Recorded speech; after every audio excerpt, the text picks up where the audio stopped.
Okay.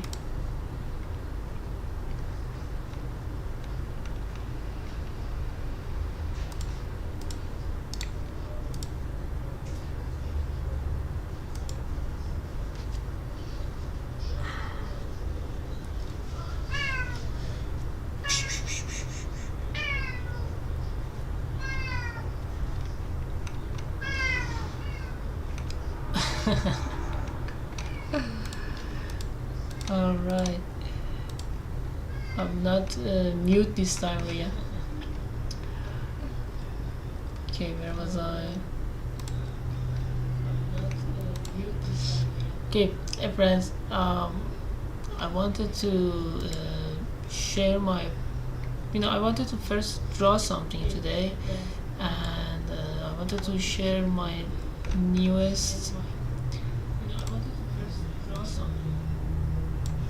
My newest workflow, and yeah, and I was talking to myself for 16 minutes and I noticed that I was muted. Now it's kind of fixed. Let me talk about it again. As I was saying, 50% of a successful drawing painting excuse me, is a reference, right? Traditionally, 10 years ago when I started drawing painting, I used to go to Google, gather images, collaging, photobashing them to get a reference, other than just normal references. I was creating the main reference. Then I also used to use 3D to create 3D references, and photo paint it or photo bash it, or using 3D reference with 3D textures and setting up light and stuff to looking at it as my reference. But these days we have AI. It is true that it is not ethical, and in my opinion it is not right to use AI as your final product when you want to sell something, but we can use it for image creations and explorations, and as a guide to explore ideas, right? So I'm going to show you what I did so far and how I'm going to use AI as a reference creation tool. Alright, let me change my scene. Alright, these images are images I took from Cyberpunk video game, and I upscaled them inside Leonardo AI, right? Let me show you the images first. These are the upscaled images. Some of them are nude. Nude. Yeah, nude images. I don't want to share you the nude images, but for example, these are what I did. For example, so far, right, if my cat lets me, for example, this is what I upscaled from my photography, and this one as well, all raw from the Cyberpunk and upscaled, right? And these are the Instagram edits that I have done, right? And really looking good in my opinion.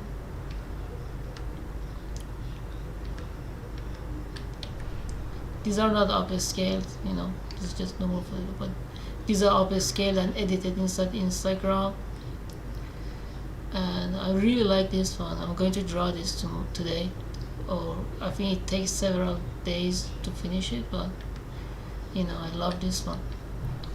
And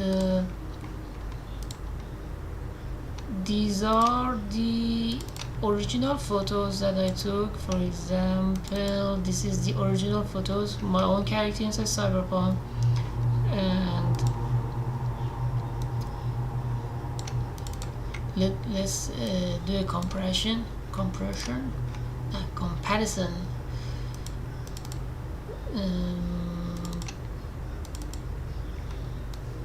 Right, I think that's really awesome what you can get with upper scale. Isn't it fun? I don't know why they changed the colors for her eyes, but my eyes are itching. Oh, what's going on? It's spring, you know. What they call it in English is allergic. Yeah, allergy. The spring allergy. Yeah, I think this is really nice, you know, what you can accomplish. And yeah, these are the original photography. I can use it, show it inside the Leonardo website itself. I mean, I'm in a section in Leonardo upscale. This is the original photo I took inside Cyberpunk. This is the upscale version. Then I edited as I shown. You know, really nice stuff in my opinion. I mean, she's kind of ugly, but now she's beautiful. This is the Johnny Silverhand's friend. We are meeting in the game, you know. So this is one way, and I was saying, as I was saying that you can use unbound game engine. It's in alpha, you know. For example, everything you see, I did it myself here. Yeah, you can, for example, I'm going to edit this mannequin, you know, better.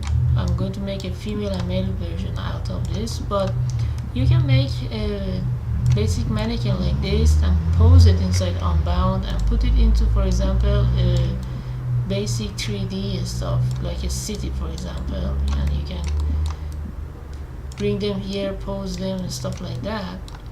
Then you can take a screenshot, come here to real-time canvas, right?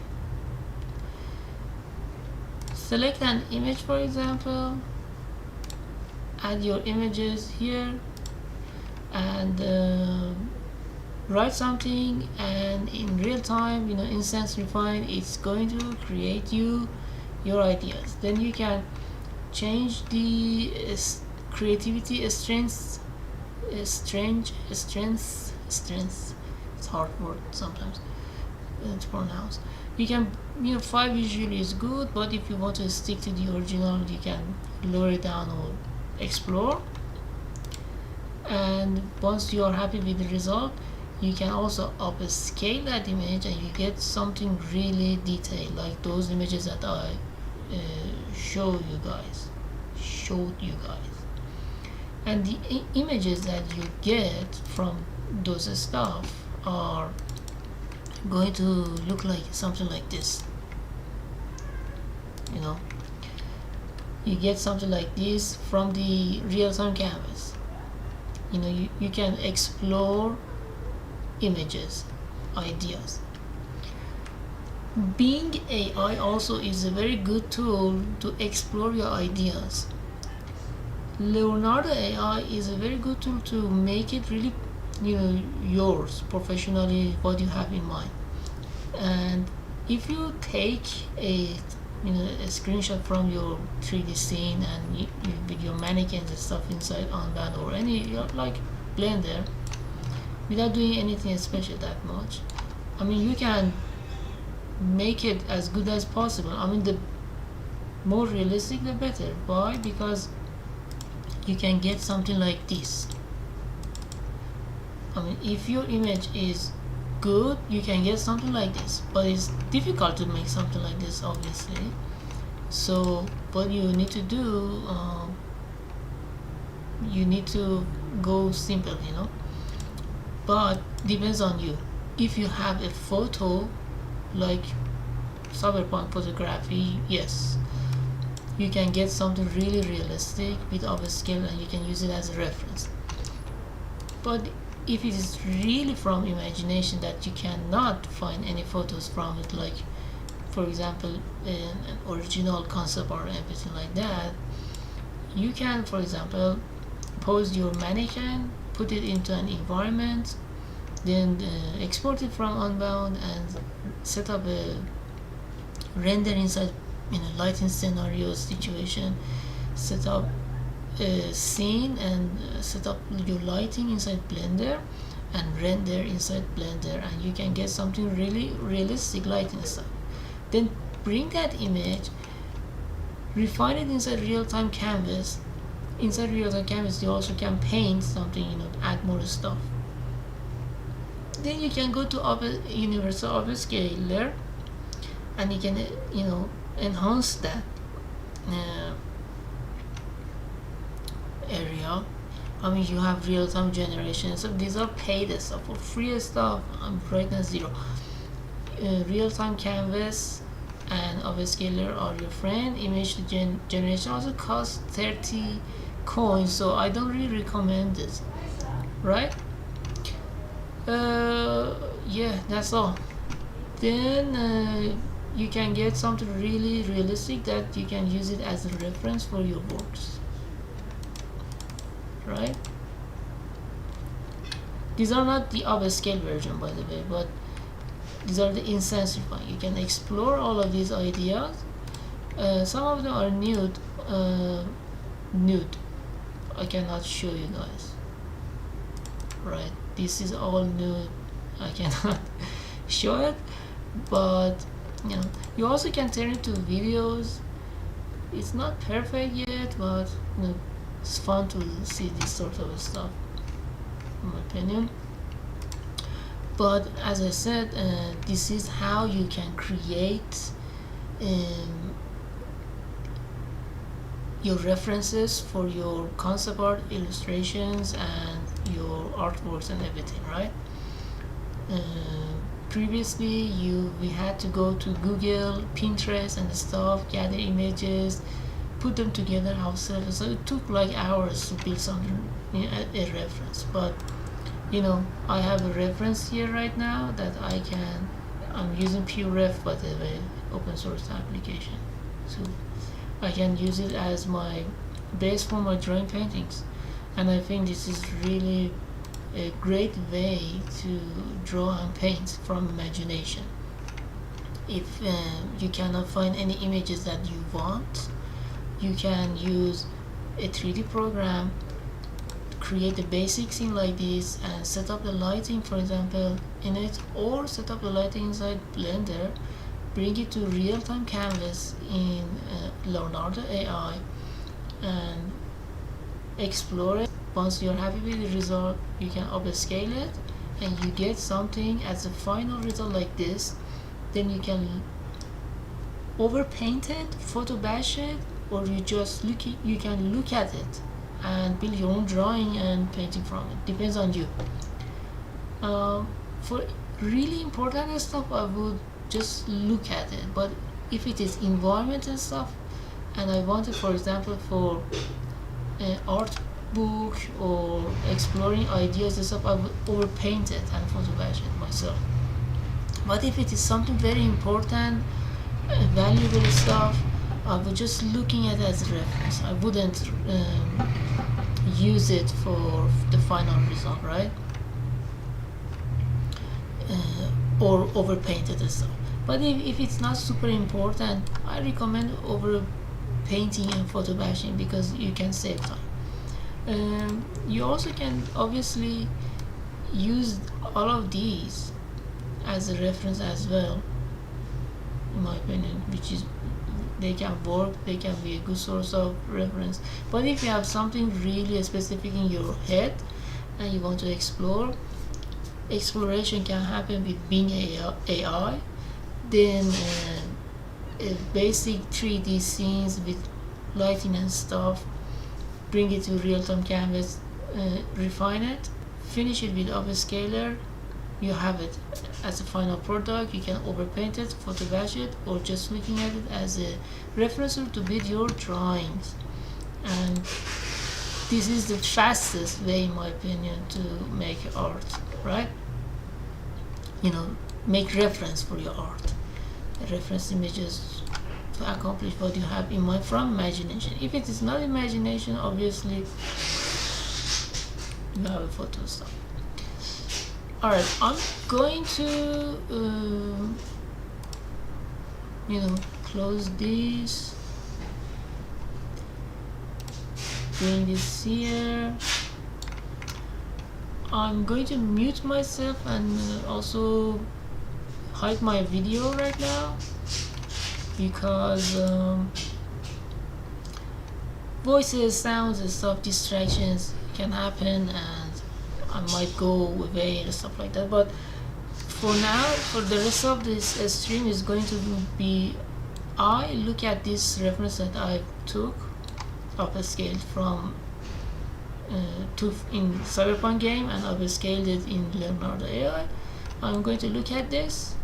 I also edit this inside Instagram, by the way.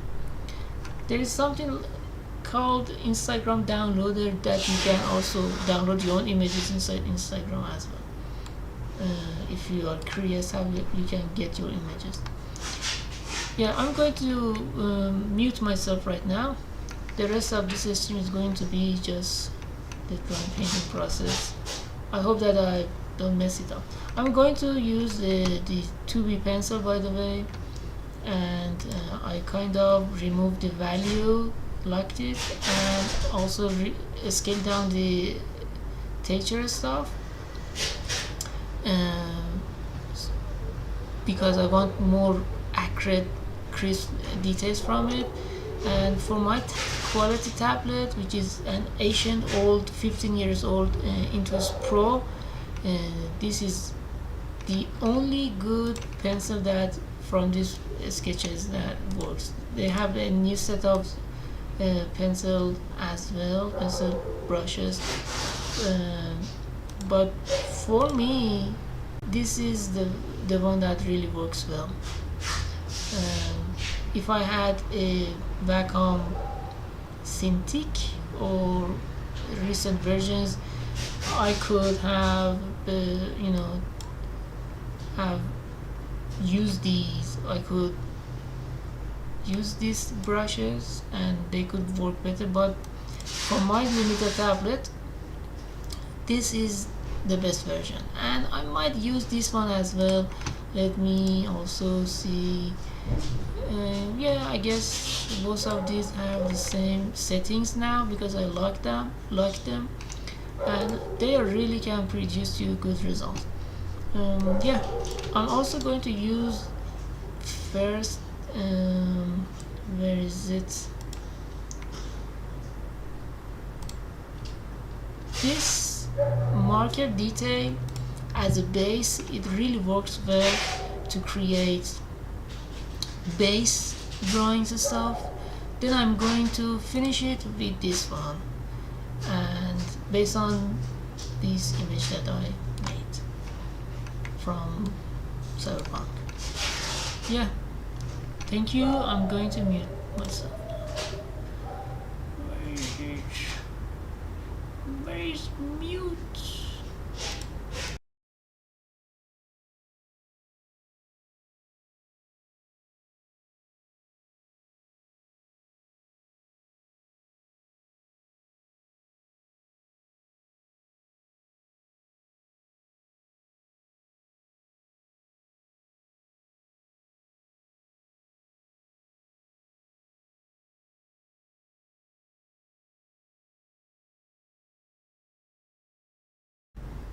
Thank you. I'm going to mute myself. Where is mute?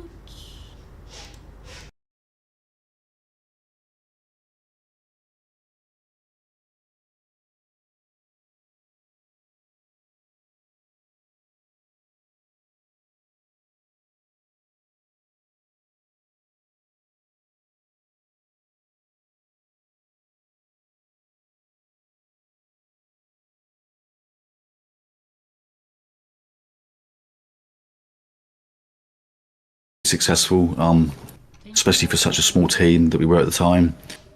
And that gave Sony the confidence to give us a lot of rope and just go off and do our own thing, really, which is exactly what we did. But it came to a point, I guess, where it's like, okay, well, that was fun, kind of, and it's cool. It's touched a lot of people, but it wasn't really. There was a lot of mistakes that we made, I would say, with it, especially it being a console game. So I think now the pressure was on to do something that people can have a bit more faith in on a console, I suppose. In a time-traveling perfect world, would you go back and focus on PC development for Dreams, make that the primary platform? It was definitely more suited to PC, actually. It's a real shame that we never got to go follow through with the PC version, because that's obviously more suited to it, I think. I suppose the thing that I probably regret most about it was not integrating multiplayer online from the start. I think that would have made a big difference. And it was always intended that we would add that, and in fact we were in the process of doing that, but it just wasn't to be, unfortunately. But if you look at things like Roblox, obviously, or Fortnite even, I don't think they'd really work without their online element. And that's what Dreams was really missing, in my opinion. So I think that's the biggest regret. Yes. Yeah. Absolutely. And so you were working towards it, but just not enough of a runway in front of you to make it happen. Yeah, those things happened. Things happened, basically. And sadly, it didn't get to see the light of day. We had it working. We had the sort of basics of it actually working and stuff. But, with most game development, you can sort of make what feels like a lot of progress very quickly, but then tying up all the loose ends and actually making it into something that's releasable takes a shocking amount of time, unfortunately. So, and we just didn't have that rope anymore, is my perception of it. Someone else might tell a different story, but that was what it felt like to me. At one point I was actually pushing for Dreams to kind of be a continuation of the Little Big Planet franchise, really, as in, I would like to have called it Little Big Planet 3, really, or 4 or something, and had Sackboy as a central character in it, because, I was certainly aware of how important Sackboy and the game that we put in there in Little Big Planet was a big part of its success. Not obviously the creators were the thing that gave it its long life, but without Sackboy, I don't think it would have happened.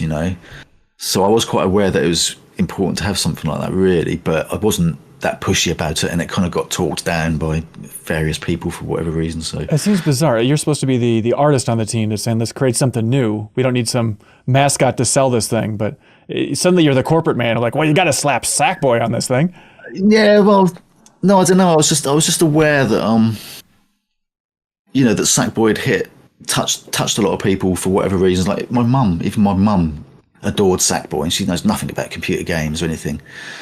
And I was just aware that was actually a big part of Little Big Planet's success, not all of the stuff that it sort of gave it its long tail and all that kind of stuff. And I just felt like, why would we not do that kind of thing? So, but I wasn't that passionate about it. It wasn't a big idea that I pushed and got knocked down. It was more like I mentioned it a few times. Don't you think we should do this? And people are like, no, we want it to have its own identity, this new thing. So, it's Sony people or Media Molecule people? No, that was more internal, within Media Molecule, really. But because although I had the title of creative director at the time, it was actually quite a flat structure, really. Sure. There was not. I was definitely never one to sort of pull rank or anything like that. I was just felt like I was working with people. It wasn't that I had a team of people working for me or anything like that. So yeah, I wasn't trying not to be too pushy with that kind of stuff. Yeah. So I visited Media Molecule in 2018 for the Game Informer cover story trip on Dreams there. And I remember it was like you guys were so excited. Naturally, the project was nearing the finish line, and it was the whole idea in that phase of like, I think we can have like a Dreams section on the PlayStation Store where people can create their own stuff and then sell their own stuff, and then we could get a cut of that, and then that'd be the golden ticket for us forever. How close was that to seeing the light of day? I don't think it ever came close, really. I mean, that was certainly something that myself and Kareem were really into. Yeah. And in fact, we used to refer to it as the golden ticket, as in, we loved the idea that the best creations in Dreams, if you like, could be plucked out and actually, sold on the PSN store as standalone games, essentially. Right. And certainly the tech for Dreams was built to be able to do that. But for whatever reasons, it wasn't a goer, which I felt was a shame, really, because there were some things in Dreams that appeared that I felt like did deserve to exist in their own right outside of that kind of ecosystem. And it's just the legal framework kind of bogged it down? Yeah, we had so many discussions and meetings about how to monetize and get some sort of, we used to record them kickbacks, if you like, but a way for creators to make money from their creations and in similar ways that Roblox do and all this kind of stuff. But there's so many legal hurdles and stuff that would just, make you want to shoot yourself in 3 seconds, really. It's, because I think there was some weird legal thing, because we're like, why can't we just do what Roblox do, for example? Right. And we're like, well, we can't because something to do with Roblox being an American company and they can do what they're doing, but elsewhere in the world that's illegal, or I don't know. Talking beyond my knowledge now, but there was lots of weird things that just Sony couldn't do for some legal reasons, was my understanding of it. I mean, obviously, I don't know the first thing about any of this stuff, but it just seems like if you've invested so many years of development into Dreams, you're looking at the success of Roblox. Obviously, now maybe it'd be a different story, but I don't know. This is 2016, 2015. I don't know when these discussions are really at their peak. Like, you think Sony would just move heaven and earth for, like, if we could have a slice of that Roblox pie? Clearly, this is where the future is going. It's amazing that they weren't willing to invest to make that part happen. Yeah, I think to be fair, they did support us for a long time. Oh yeah, with Dreams. Yeah. It's wild, yeah. And I think there probably was there must have been a desire to do that somehow. And there was certainly a lot of exploration and efforts put into that kind of stuff. But for whatever reasons, certain things hit dead ends and stuff that I couldn't even begin to understand, But yeah, it's a shame that didn't really sort of happen, I suppose, because I think it could have been a very different story with Dreams, actually. But it is what it is. Yeah. I remember you guys were also saying, like, oh, there's actually another external studio that's developing a VR game in Dreams right now that'll be released on the store. And whatever happened with that? Oh, yeah, I can't remember, actually. I've got vague memories of the actual game. It was a team in Brighton. I forget their name now. But yeah, that just kind of fizzled out for whatever reason. Oh, that's so frustrating. How bizarre. Yeah, I don't know why. I don't know what actually happened there. Yeah. Again, I wasn't that involved with that, really. I just remember seeing a little bit of some of the early demos. But sure. Yeah. Looking back on Dreams, such an incredible project. Is it warm feelings? Is it frustration? What's the overall sensation for you looking back on that thing? No, it's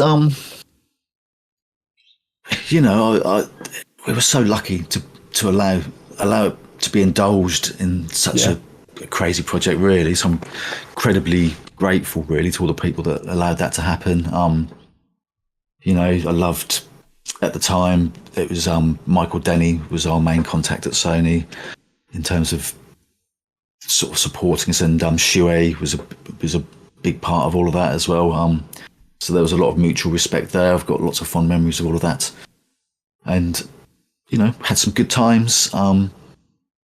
It's amazing that we made it happen at all, really. I think for that thing to exist on a console was, so I'm just I can't have any frustration or bitterness about it, if I'm honest. I'm glad that it happened, really. And although it didn't go on to be the Roblox killer or the Fortnite metaverse thing that they seem to be doing very well at, it has, I think a lot of people have gone on, a lot of people that use Dreams and even Little Big Planet have gone on to do various cool careers because of it. And a lot of people would always get in touch with me, how inspiring it was for what they're doing now in their particular field of stuff. So no, it was good. I think it was a force for good. If you thought, hey, this video wasn't bad, well, there's a whole lot more like it on MinMax's YouTube channel. Please help us out by subscribing to our channel and checking out the MinMax Show podcast, also available on your favorite podcast app, the best, most thorough discussion about games on the internet with the deepest dive, our monthly community trivia show with prizes called Trivia Tower, and a whole lot more.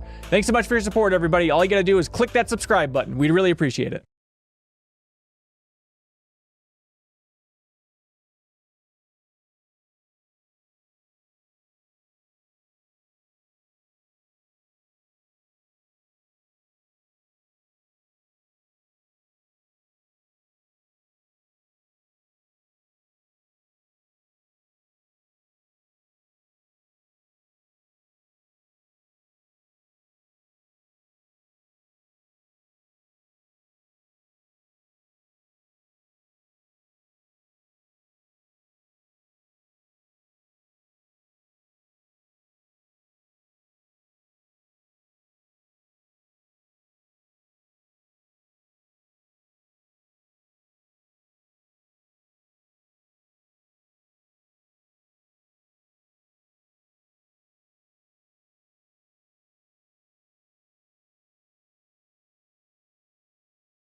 Before creating Little Big Planet and Dreams at Media Molecule.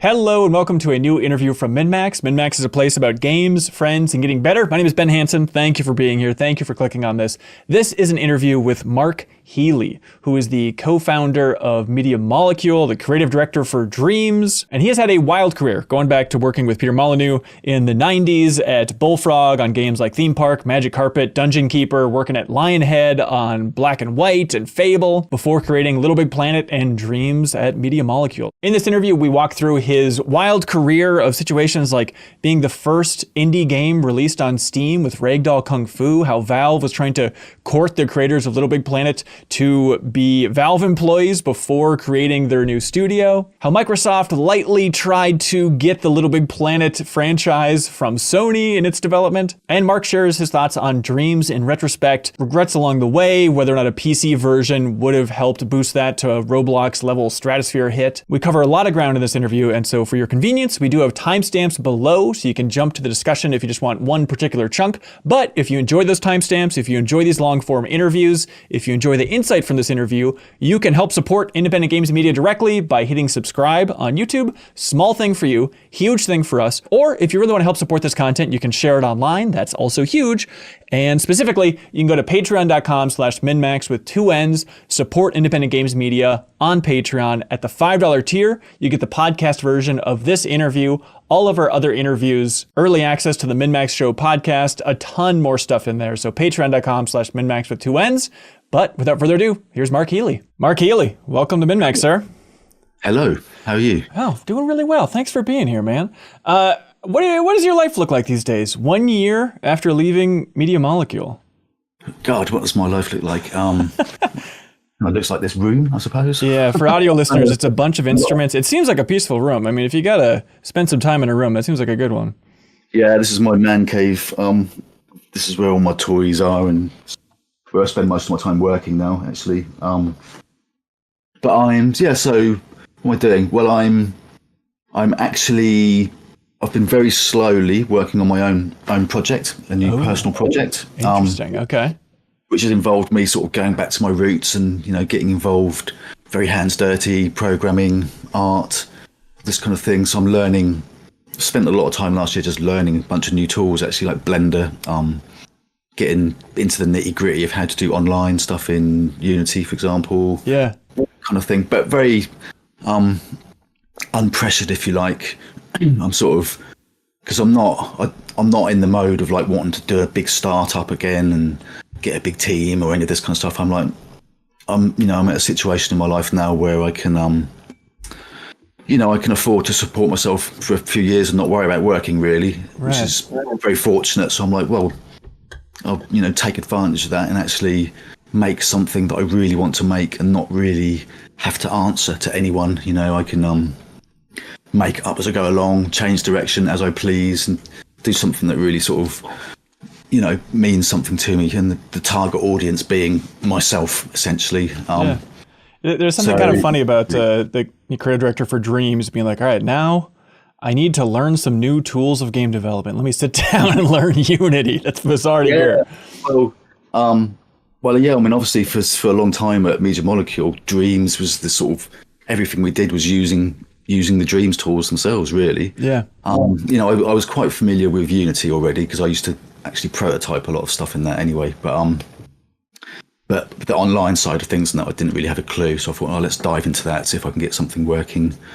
And it's nice just to sort of, I'm going to indulge myself and, I can do something that's completely left field and wacky and not really worry about whether it, hits all the right data points and the target demographics and all this kind of stuff that you're forced to be enslaved to when you're in a sort of more corporate kind of structure. So I'm like, I'm going to, indulge myself basically. And so at some point you'll release this smaller project and it's going to be then just like on Steam as the second game from Mark Healy on Steam and the last one being Ragdoll Kung Fu in 2005. Possibly. I don't know. I mean, the thing that I find is when you start when you actually start doing these things, other things happen. There's been quite a lot of people get in touch with me from like various investors and other startups that have been really in trying to entice me, and sort of mostly politely declined actually, but weirdly they sort of keep cropping up and they all seem to be interlinked with each other. So maybe it'll all come together somehow in some big mega project again. I don't know, but the point is, it's I'm just really allowing myself to just to sort of float in the sea of it all, and I'm doing stuff, but I'm also sort of being dragged along by things that happen. So it's really it's really exciting. Yeah. And the other thing that I'm doing as well actually is I am actually doing some freelance work I'm working on a top secret project. I suppose I shouldn't say anything about it, but with an really old friend of mine that I've made many games with in the past. And that was really just like, I like what you're doing. I can help out there. And that's kind of turned into, I'm sort of spending quite a few days a week actually helping out on that really. And it's a really good opportunity for me to get my hands dirty again and learn. I'm doing lots of things from coding to writing shaders to animating, and it's kind of forcing me to learn the stuff that I need to learn for my own project, which is really cool. So that's going on as well. So that's going to be quite exciting when that is announced, I think. That's actually looking really cool. I imagine a lot of indie developers watching this are like, what a life where you just are working and tinkering on your own projects and people are just constantly reaching out to you and trying to offer you money. Like, what is going on in this investment community? It's not quite as intense as that, but there's been a few people that just got in touch from investors essentially that were keen to sort of get involved in any new startup that I might do, which is very flattering. Obviously, it's really cool. But I've kept a dialogue with those people because they seem like nice people, and I figure it's good to sort of keep my foot in the door there in case I do want some help in the future. But now I'm very adamant that I don't want anyone having any kind of power over me at the moment. It's like, because the minute you take money off someone, suddenly I feel like really obliged to keep them fed with stuff, and I'd be reluctant to change my mind about what I'm doing because they'd probably get nervous. So I'm like, no, don't really want to get anyone involved until it's very clear what it is I'm making. And at the moment, I'm just enjoying experimenting and sort of making things up as I go along. So, I'm a very fortunate position to be in to do that. But I think I can, so I sort of owe it to the universe to do that, really. Yeah. I mean, after 17 years at Media Molecule, that's what you're craving is I don't want anybody telling me what to do. I don't want any financial pressure. I don't want to have to support people below me. I just want to go off and do my own thing and get my hands dirty. Yeah, exactly. I'm not getting any younger. If I'm lucky, I've maybe got another 20 years on this planet or something. So I'm, I owe it to myself to do something that really means something to me. And, when you're working in a more, Media Molecule, when we started, obviously we were a smaller indie team, really.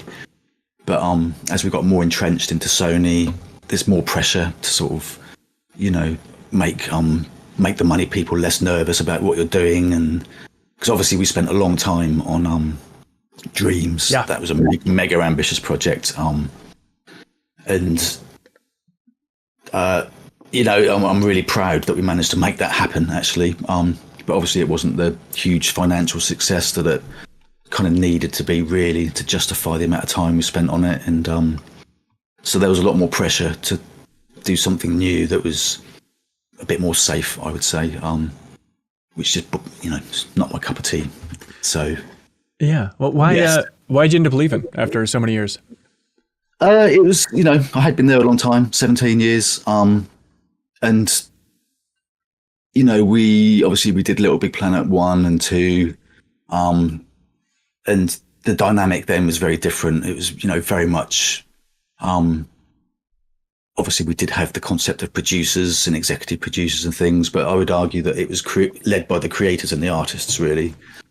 And then, sort of towards the end of Media Molecule, I feel like that dynamic changed quite a lot, I would argue. So there was a lot more having to sort of justify things and look at data and work out, the kind of stuff that big corporations have to do, really, because they're spending so much money on stuff. So I understand that. I don't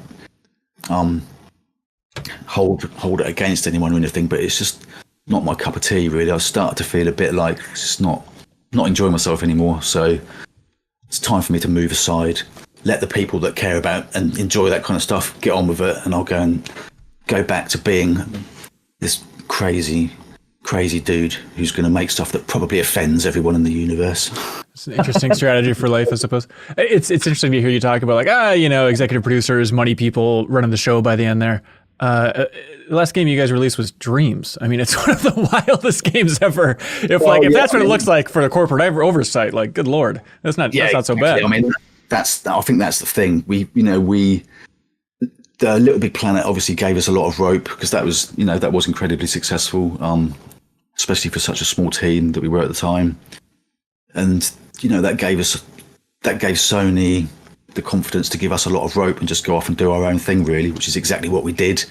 But it came to a point, I guess, where it's like, okay, well, that was fun, kind of, and it's cool. It's touched a lot of people, but it wasn't really. There was a lot of mistakes that we made, I would say, with it, especially it being a console game. So I think now the pressure was on to do something that people can have a bit more faith in on a console, I suppose. I mean, I have to be careful what I say, actually, because I might get dragged into saying things I don't want to say. But it's just I 17 years of that kind of thing was enough for me. It was like time to move on. Sometimes it's just time to move on, don't you? So that's what I did. It was the cosmos, I think, just different things happen at the same time and coincide, and this isn't any one particular person's fault that this has happened. It's just time for me to move on. Yeah, it's simple as that, really. I mean, do you in a time traveling perfect world, would you go back and focus on PC development for Dreams, make that the primary platform? It was definitely more suited to PC, actually. It's a real shame that we never got to go follow through with the PC version because that's obviously more suited to it, I think. I suppose the thing that I probably regret most about it was not integrating multiplayer online from the start. I think that would have made a big difference. And it was always intended that we would add that, and in fact we were in the process of doing that, but yeah, it just wasn't to be, unfortunately. But you know, if you look at things like Roblox, obviously, or Fortnite even, you know, I don't think they'd really work without their online element. And you know, that's what Dreams was really missing, in my opinion. So I think that's the biggest regret. Yes. Yeah. Absolutely. And so you were working towards it, but just not enough of a runway in front of you to make it happen. Yeah, those things happened. Things, you know, things happened basically. And sadly, it didn't get to see the light of day. You know, we had it working. We had the sort of basics of it actually working and stuff. But, you know, with most game development, you can sort of make what feels like a lot of progress very quickly, but then tying up all the loose ends and actually making it into something that's releasable takes a shocking amount of time, unfortunately. So, and we just didn't have that rope anymore. Is my perception of it. Someone else might tell a different story, but that's, you know, that was what it felt like to me. Yeah, I think that's fair. I mean, it's the team over there did such an amazing job. I love Media Molecule. I love Dreams. Try to champion as much as possible because it's a fascinating, awesome project that got out there in the world. I mean, I think I'm speaking for some Media Molecule fans of like that. It's such a talented team over there. Obviously, still there's some people that left, but still there's so much unbelievable talent. But I think there's a general feeling of just kind of worrying about them. We love the fact that every once in a while we could just look over and be like, oh, thank God Media Molecule is still pumping out some weird stuff. They feel kind of immune from the pressures of the larger game industry. And I know on the inside, I'm sure you're all running around with your hair on fire to make it happen. But should we be worried? Do you have a message for fans of Media Molecule out there about just like the future of that studio? I think it's in good hands now. You know, obviously, I mean, I don't know exactly what state their project is in now that they're making. You know, I don't think it's secret news that they are working on a new IP, for example. And, you know, I would dare to go as far as saying it's more of a game than a creative tool, for sure, from what I understand about it. So I think, you know, the Sony have still got a lot of faith in Media Molecule, so I'm sure at the very least they're going to get to make this game and hopefully, you know, get back into the money making books again, let's say. Yeah. So and you know, I've got a lot of faith in the people that are still there. I think there's some amazing people. You know, I'm still in touch with a lot of them. So it's yeah, no, I wouldn't worry too much. But then again, take everything I say with a pinch of salt, because, you know, it has been pretty crazy times the last few years, hasn't it, for the games industry. There's been a lot of big layoffs. Obviously, you know, Sony London studio got completely shut down, didn't it? Yeah. And again, I'd already left by then, so I'm not party to any of the ins and outs of that, but I can imagine in some boardroom somewhere it was probably a bit of a choice between Media Molecule and London studio. Who knows?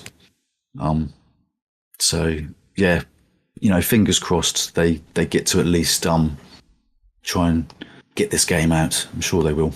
Yeah, that's great. Well, just to get you in a fully reflective mood here, do you like looking on your own past? I mean, you know, you still love tinkering on Commodore 64 projects. Is it nostalgia for those days of game development, or just for those tool sets in particular? Do you like looking in the rearview mirror here?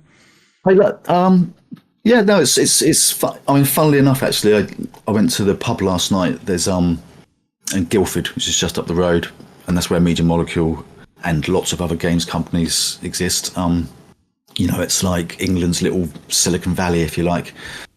There's a little get together once a month with Guildford game developers. So I just rocked up there and saw quite a few old faces that I've worked with in the past at various companies, and it's inevitable we end up talking about, you know, the good old days and various things that we got up to and all that. So no, it's fun. I like to do that.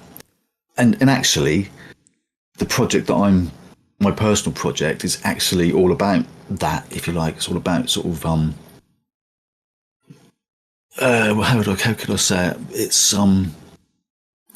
It's like a big kind of tribute to history and nostalgia and the past and a sort of respect, if you like, for the history of computer games and art and lots of things, and old people as well, like myself. Finally, let's celebrate some old people. In kind of a documentary sense, or more just it's a throwback experience and you want to give the vibes of kind of the history? Yeah, I mean, again, take anything I say with a pinch of salt because I'm liable to change my mind every 2 seconds, but I've been quite consistent with this in terms of how it's building up in my head.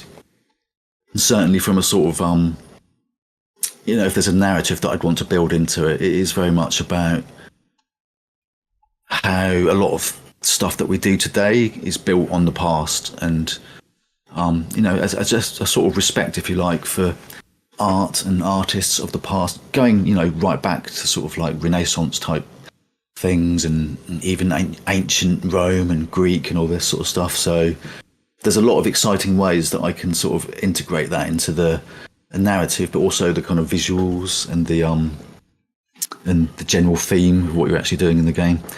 I mean, there's a PC game that I really loved, actually. It came out a few years ago now. Procession to Calvary, I think it was called. Who's it made by? A guy called Joe Richards, something like this. Sorry, I forget his name. But so it's like a point and click adventure game, really. Fairly standard, if you like, in its mechanics and things like that. But what I really loved about it was the art style is all literally Renaissance painting, art and paintings. He's literally like taking Renaissance art and just kind of chopped it all up and animated it in a very sort of Monty Python, Terry Gilliam kind of style. And I love the humour in it, but I just also love the idea that he's taken that actual kind of art from the past and sort of remixed it and done this really funny stuff with it. So that's really inspired me for what I'm going to do with my thing, actually. Yeah. So yeah. And I'm not accusing you of being an egomaniac, but it is interesting that the theme of this project is kind of like, connecting the roots of art, even if that's going back to the Renaissance or going back to Bullfrog, just like appreciating where these things came from. Yeah, and it's, I mean, when I talk to people that are a similar age to me, I'm early 50s now, that have kind of grown up with the games industry, which, kind of began when I was a teenager in my mind.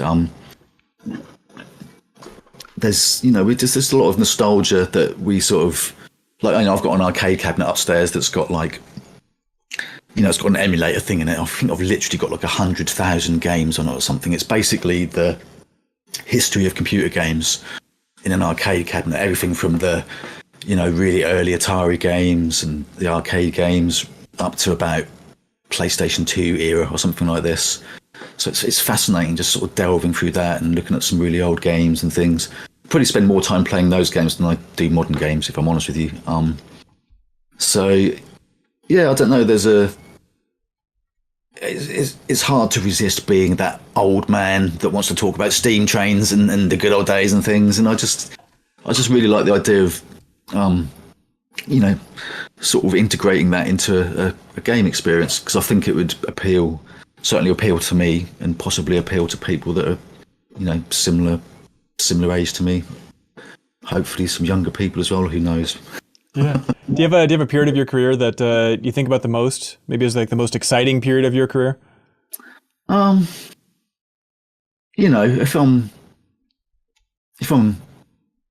I'd like to say to myself now, really, because I am really excited about what's happening around me and what's going on. But I also do look back at lots of things, probably with rosy specs, because there was, the reality there's always stresses and trials and tribulations and things. But certainly the very first early years when I was getting into computer games, the Commodore 64. I don't know if your viewers would even know what that is now, but it's that was my first love, if you like. I got a Commodore 64 for Christmas in it would have been like 1983 or 4 or something like this. And I was hooked straight away. I was like, wow, I can make things move on the television. This is like magic, and that was when I really felt the excitement that I felt back then is something that's kind of stayed with me, if you like, and was actually a big inspiration for things like Little Big Planet and Dreams, to be honest with you, because it was all, the joy that I used to get or still get from making stuff and sharing it with people and them reacting to it, and it makes you feel like a magician in some ways. So, Little Big Planet and Dreams was very much about sort of like other people can experience that as well without having to, learn all that really annoying stuff like programming and blah, blah, blah, blah, blah. So, so I'd say definitely the sort of 80s, 90s, I've obviously got a lot of fond memories, for sure. Yeah. I found an old interview with Peter Molyneux, who you worked with for, a decade? How long were you working with Peter Molyneux? Oh, yeah. God. I think I actually tried to write down some dates here because I always forget. But so I went to Bullfrog in 93, 94, I think, was when I started at Bullfrog. And then I was probably there until about 2005, 2006 or something. So yeah, good 10 years at least. Okay, Bullfrog to Lionhead, that was the transition. Yeah, that was both Peter Molyneux. I really got on with Peter. I still hang out with him now. And yeah, that was a brilliant period actually, because up until then, I'd been doing Commodore 64 and some Amiga, Atari ST kind of stuff, but it was always very, it was based on my passion for doing it. I wasn't really getting paid very well, and often I wouldn't get paid at all, or it was just. But when I went to Bullfrog, it was the first time I felt like I actually had a proper job in the games industry. I was getting paid every month, and I had a pension and all these weird things, and I was like, oh my god, this is amazing. I'm getting, I can actually commit to renting an apartment and still carry on doing what I love doing. So and there's a lot of people that I'm still friends with now that I met back then that were really cool people, did some really cool stuff. And some of those people have gone on to do phenomenal things. You've got I even got to work with Demis, for example, who founded Google DeepMind, who's now mega Tyrell Corporation kind of boss dude. Obviously Alex Evans, who's I formed Media Molecule with, Kareem, and just all these really amazing people. John T. Barnes was a really good friend of mine for a long time, who ended up being, big dude at Bungie for a long time. So yeah, I just feel so fortunate really that I got to sort of, mix and kind of collaborate with these just amazing people. So yeah. So I found an old Molyneux interview where he's talking about the development of Black and White, and how apparently at some point he really insisted that the giant creatures should have realistic genitals on them. And Peter Molyneux said, quote, in this old IGN podcast, "The artist that modeled the genitals ended up going completely insane. He threatened to knife me. Absolutely true story." He went on to found Media Molecule, a chap named Mark Healy. Oh God, I never threatened to knife him. God, he likes to exaggerate. He gets upset. Peter Molyneux? I think he must have mistaken. No, well, he gets very excited. He loves what he does. But no, I never threatened to knife anyone. But I did go a bit. It's true that I did go a bit mad, actually. Well, I can see how in other people's eyes I probably went mad. I did have a bit of a yeah, there was a very strange period in my life when I was I'd actually I won't talk about it too much because everyone will think I'm mad. But I actually did have this basically I really messed my back up. Okay, I really hurt my back. I had a couple of slip discs, and anyone that's ever had that will know how horrible that is. It's incredibly, you're just in agony all the time. And it, it can send you on a bit of a soul-searching mission. And so it kind of, it's heavy on the soul, I would say. And I actually got in search of a cure, if you like. I went through everything from chiropractors, physios, and because the thing is, I was quite young actually when it happened to me. I was like early 20s, and the sort of doctors wouldn't even believe me that I was in so much pain. They're like, "You're too young to have a slip disc. Just take some painkillers; it'll go away." And it didn't. And I actually went on a complete mission to learn about backs, and I even became a Reiki master, which is like a sort of hands-on healing art where you channel energy and all this kind of stuff. And actually, that it ended up having some quite profound effects on me, I have to say. And to cut a long story short, I had this real kind of mad experience where I sort of had I think the technical term for it is like a Kundalini awakening or something. I didn't know that at the time, but when I looked back after the event, that seemed to fit what happened to me. And it's a sort of like a I don't know. It sounds so crass and cheesy, really, but it was almost like a reboot. I felt like a born again kind of. I'm not religious at all or anything, Sure. but when I see people having their born again experience and things, it was very much like that. And I remember going into work the next day, like, it's like I'd taken some mushrooms or something. My eyes were like, zing! And people are like, "Oh my God, what's happened to you?" And I was just, I feel like I woke up last night. And basically, I think because I wasn't really prepared for what had happened to me in terms of any kind of, spiritual training or energy work or whatever you'd want to call this kind of stuff, it did start to send me a little bit mad because I was, sensing very strange things. Like, I could see lots of colours around people, and I felt like, if you've ever done any sort of psychedelic drugs or anything like that, I'm sure you haven't, but you might know some people that have. Your senses go a bit crazy, and you can sort of become very empathic towards people, and you can pick up on things that you wouldn't normally pick up on. And basically, it got stronger and stronger, and I did end up feeling a bit crazy because I just wasn't really ready for that kind of experience in my life, I don't think. So that'll be what Peter was talking about, I imagine. And so that was when you were developing Black and White. Do you think that had a tangible impact on the development of Black and White from your perspective? I remember it sort of came to a head one day, actually, and it was basically, it got to the point, I mean, that in their minds, I probably I heard a nervous breakdown, which is maybe what it was, but okay.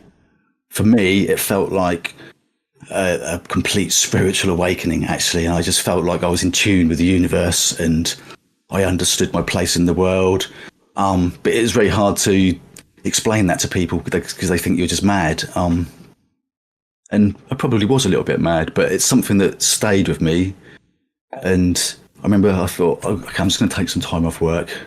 Went back to see my family in Ipswich and met with some people. And I was really in the clouds, I suppose. It was almost like being really high on mushrooms or LSD or something like this, but it wasn't anything to do with anything like that. It was just this weird, I think because I've been doing so much of this energy work with the Reiki, and I'd also started doing a martial art called Wing Chun Kung Fu, which doesn't sound like something that's very compatible with back problems, but I wasn't doing a lot of fighting. I was doing a lot of the what you call the forms, which are sort of like, breathing and breathing kathas, sort of like moving meditations, if you like, and it builds up lots of energy in you.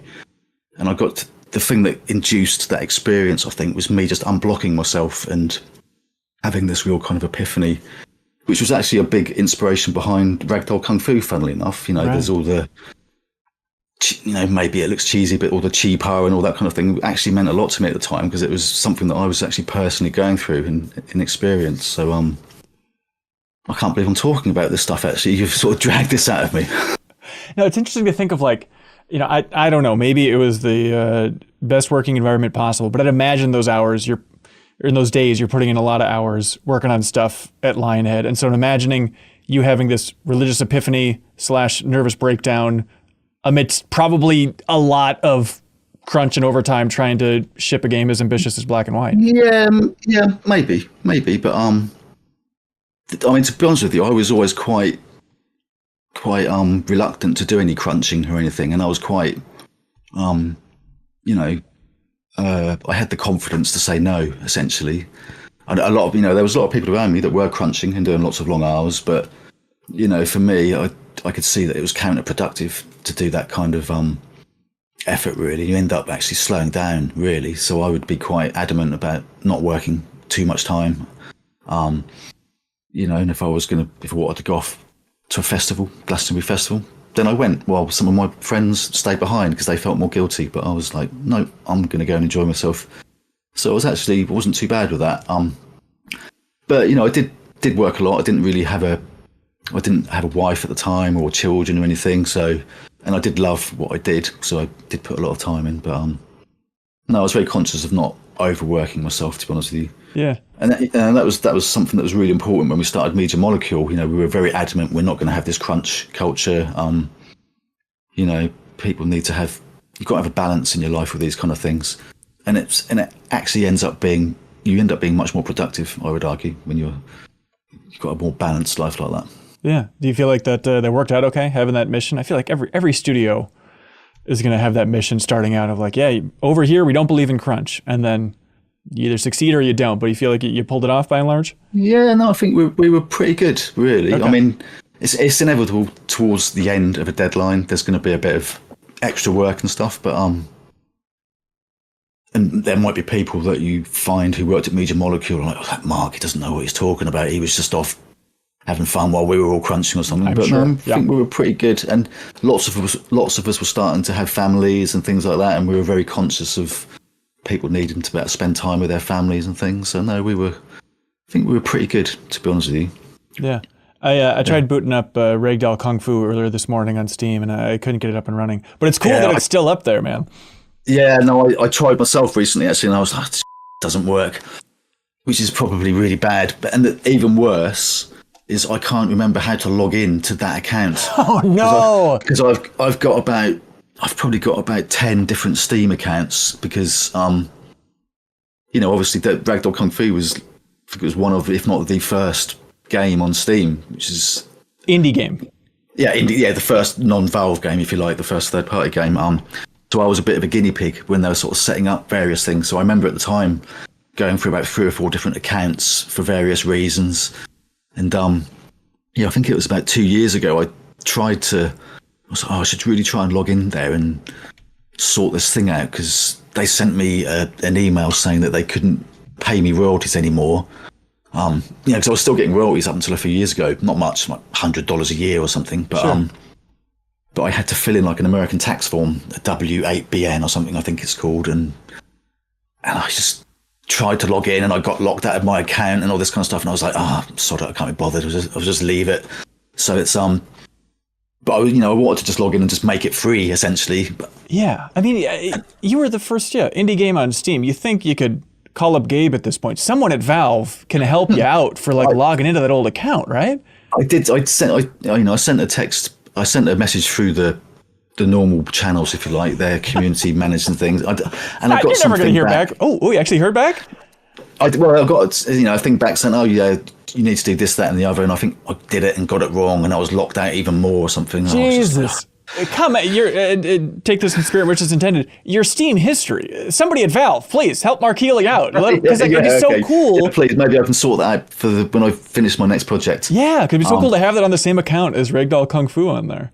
Yeah, exactly. That seems. I mean, I've got the Steam account that I use now for playing games is working, but that's completely unconnected to the one that Ragdoll Kung Fu is on. So your history with Valve, I'm really curious about it, because I was learning more about The Room, which is confusing. It was a game that you and some other folks were making back in 2005, not the mobile game The Room, which wasn't that also made in Guildford? Yeah, that's actually an old friend of mine, and some people that I used to work with, a guy called Barry Mead, and a bunch of people that used to work at Criterion actually, but I knew Barry from working at Bullfrog. Whether that was inspired by the thing that we did or not, I don't know. But sure.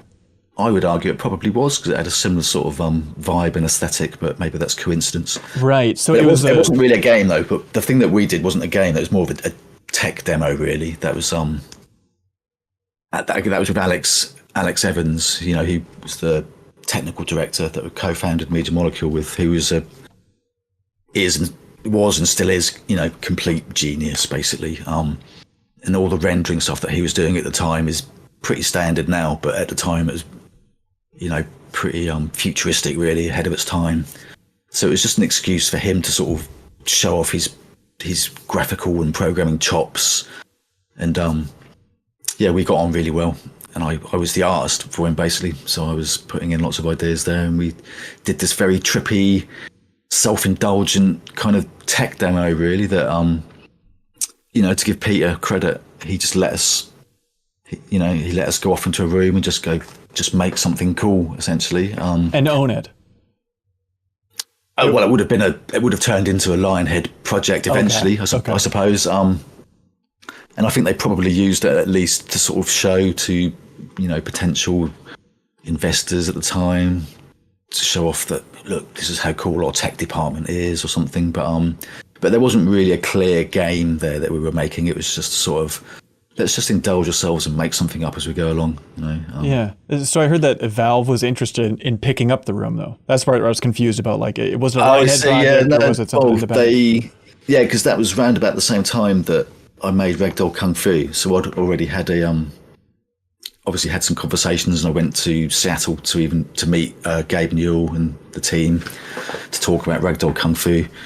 And I think I showed them, or was it me? Did I go with Alex or something? I can't remember but I ended up showing them a little bit of that demo anyway, and they were obviously really excited about that, and they wanted to. It wasn't so much that they wanted to take on that project. I think it was more that they wanted to ask me, Alex, and another guy called Dave, who was also another co-founder of Meter Molecule, who was one of the people that made that demo. They were interested in just hiring us as a threesome, if you like, to come and do some cool stuff at Valve. And it's interesting that they went on to do Portal, obviously, which some of the ideas in there were existed in our demo. And our demo was much cooler, I would argue. The portals in our demo were amazing, actually. Really trippy. But like I say, it wasn't actually a game. It was just a demo, really. Right. So it was kind of some portal tech going through windows and paintings and stuff like that. And so what can you figure out the chronology of how that all worked? Like, was it a matter of just Valve was interested in portal tech, or did the team behind Narbacular Drop see the room demo? I don't actually know. I mean, I suspect the reality is that game was already in existence, or was already in development, I think. And so it might be, maybe they saw that and they could see that was relevant somehow to that thing that was happening. Completely don't actually know. I'm just guessing now. But but I don't think it was a case of like, oh, they saw that and they were like, wow, that's a cool idea. Let's make a game. Yeah. I don't think it was like that. Sure. So why'd you say no to Gabe? Well, it was, it was a close shave actually, because we did. Initially, I went to Seattle on my own after they saw Ragdoll Kung Fu. So I got invited to GDC based on the strength of Ragdoll Kung Fu, something that I'd put online. And I went to this thing called the Experimental Games Workshop and turned up there, showed the game to a room of people. And some people from Valve were actually in the audience, and they approached me afterwards. And they were like, we're going to start putting third-party games on Steam. We'd like you to be first game based on what we've seen. I didn't even know what Steam was at the time, or who Gabe Newell was, or anything. So I've always been in a bit of a bubble. But Alex was with me at the time, and he's like, "That's Gabe Newell, man. He's one of the original dudes from Microsoft. He's big news. You've got to say yes, go and see these people." So I was like, "Yeah, cool." So I got on a plane the next day to Seattle and met with met Gabe and get the name of the guy that I actually dealt with, Doug Lombardi. I think it was. Yeah, I think it was. And they offered me a contract on the spot. They were like, right, we'll give you some money up front if we agree to put the game on Steam. And I was like, awesome. Slightly scared because I was like, I've got to finish this thing now. But so that was my sort of first introduction to Valve. But then maybe a month later, something like that, they invited us all over again, but with Alex and Dave, because they're interested in us as a sort of team, I suppose. And they, they sort of wined and dined us, and sort of they put our chaperone was, God, I'm so bad with names, but the dude that did Gollum in Lord of the Rings, Andy Serkis. No, not Andy Serkis, not the actor. Sorry, the guy that actually did the CG model of it. Oh, I don't know his name. No. There's a guy that did a lot of the sort of tech and actually modelled Gollum was working at Valve at the time. And, he was really trying to entice us to go over there, saying how amazing it was. And, it did look really exciting. So that was, we even had our contracts ready to sign. We were going to go over there. But it was kind of that, or go and do our own thing, go and start our own company, Meter Molecule. And we chose to do that instead. essentially. Wow, just for the spirit of independence and piracy. Yeah. I think the reality is I probably wouldn't have wanted to move to America, actually. Not because I dislike America, but it's just I'm a bit of I like living in England. I've got my family and my friends, and that's a bit too scary to go and move to another country for me at the time. So, we rented our own thing. So there's a universe where you guys weren't so partial to England and said, yeah, let's go for Valve. And then you would have made some Portal game and derailed the Portal from ever developing, and maybe made Little Big Planet as a Valve property as the follow-up to Half-Life 2. What a weird world. Who knows? Yeah. I mean, I think if I remember rightly, Gary's mod was sort of a thing at the time, or in its infancy or something. I've got a feeling that might have been what we went on to, because, we did talk, even though we hadn't formed Media Molecule, we were very into this idea of user-generated content and that sort of stuff. So I guess that would have been a natural fit at the time. Who knows? Yeah. Just to jump ahead a little bit then, Little Big Planet started out called Craft World. Yellowhead was the star of that whole thing. What was that courting process like? You're making this funky project. Who was knocking on your door to try and sign you up? So how that all came about really was that room demo that we were doing at Lionhead was basically myself, Alex, Dave Smith, and Kareem Atouni, all in a room together, just doing that. So we had our own little mini universe going on, if you like. But we knew that it was going to be time to move on. We were either going to go and start a company or go to Valve, whatever. And Lionhead was going through a lot of crazy things at the time. I think they were about to float on the stock market or something like this, and I don't know, stuff that went over my head, but it was a bit of a weird time. And basically, an old friend of ours who worked at Sony at the time, Pete, he basically got in touch with Alex and said, look, I've got you a meeting with Phil Harrison next week. You can go and pitch something if you like. And we were like, okay, that's cool, but what are we going to pitch? And it was, so Dave had, for quite a lot, for some time had been working on this like 2D physics engine, this personal project that could handle lots of different objects all sort of colliding off each other nicely and all this kind of stuff. So we sort of basically decided, right, let's use that and take some of what we've learned from Ragdoll Kung Fu, believe it or not, with the sort of fact that you can sort of perform and act with your characters, sort of munge that together somehow into what became the Yellowhead demo, really, which was the main, that was all the coding on that was Dave, by the way. And then me and Alex sort of injected our various bits and bobs, and we ended up turning that into a sort of a presentation, if you like, we thought we're not going to go to Phil Harrison with a PowerPoint presentation. We know that he sees a million of those every day and it's really boring. So we actually built like a whole little presentation within this, Dave's physics. I can't remember what he called it at the time.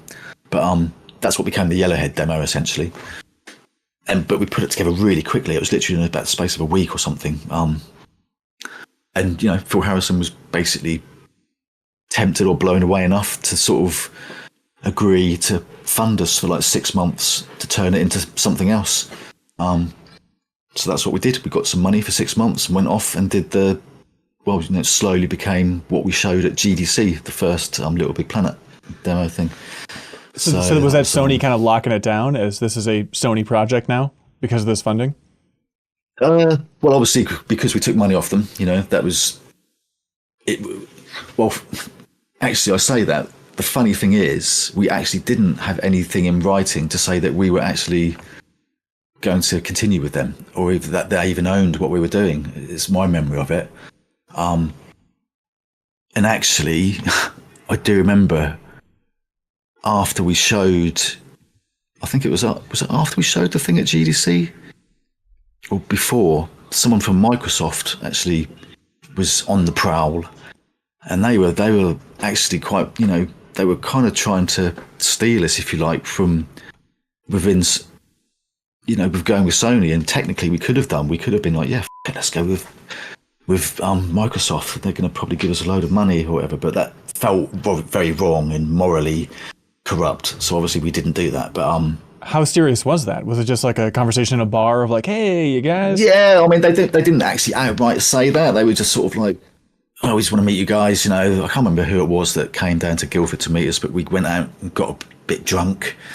And it was literally just as we were dropping the guy off at his hotel, he was like, but I was on a mission here. I've got to at least say something. And he was just like, oh, by the way, guys, we'd be happy to blah, blah, blah, blah, take you on if you want to jump ship to us or something like that. It was like, and you could tell he was almost embarrassed to say it actually, because it would have been a very naughty thing to do.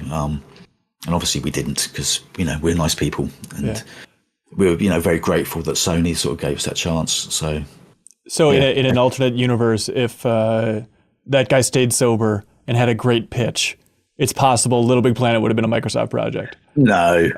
Okay. No, I mean, the fact that they'd funded it, I'm probably talking nonsense, to be honest with you, but I'm sure there must have been some legal thing in place to say that they owned it. I'm sure there must have been, but when I reminisce with Alex, that's how he tells it, and he does have a habit of sort of rewriting history a little bit sometimes. So everybody does, yeah.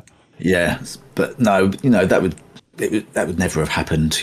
We'd already built up a good relationship with the people we were working with at Sony and stuff, so it was just a done deal, really. But nice. Is it bizarre to see Little Big Planet continue on? I mean, is it surreal to look at a game like Sackboy's Big Adventure from a couple of years ago and just be like, what is this?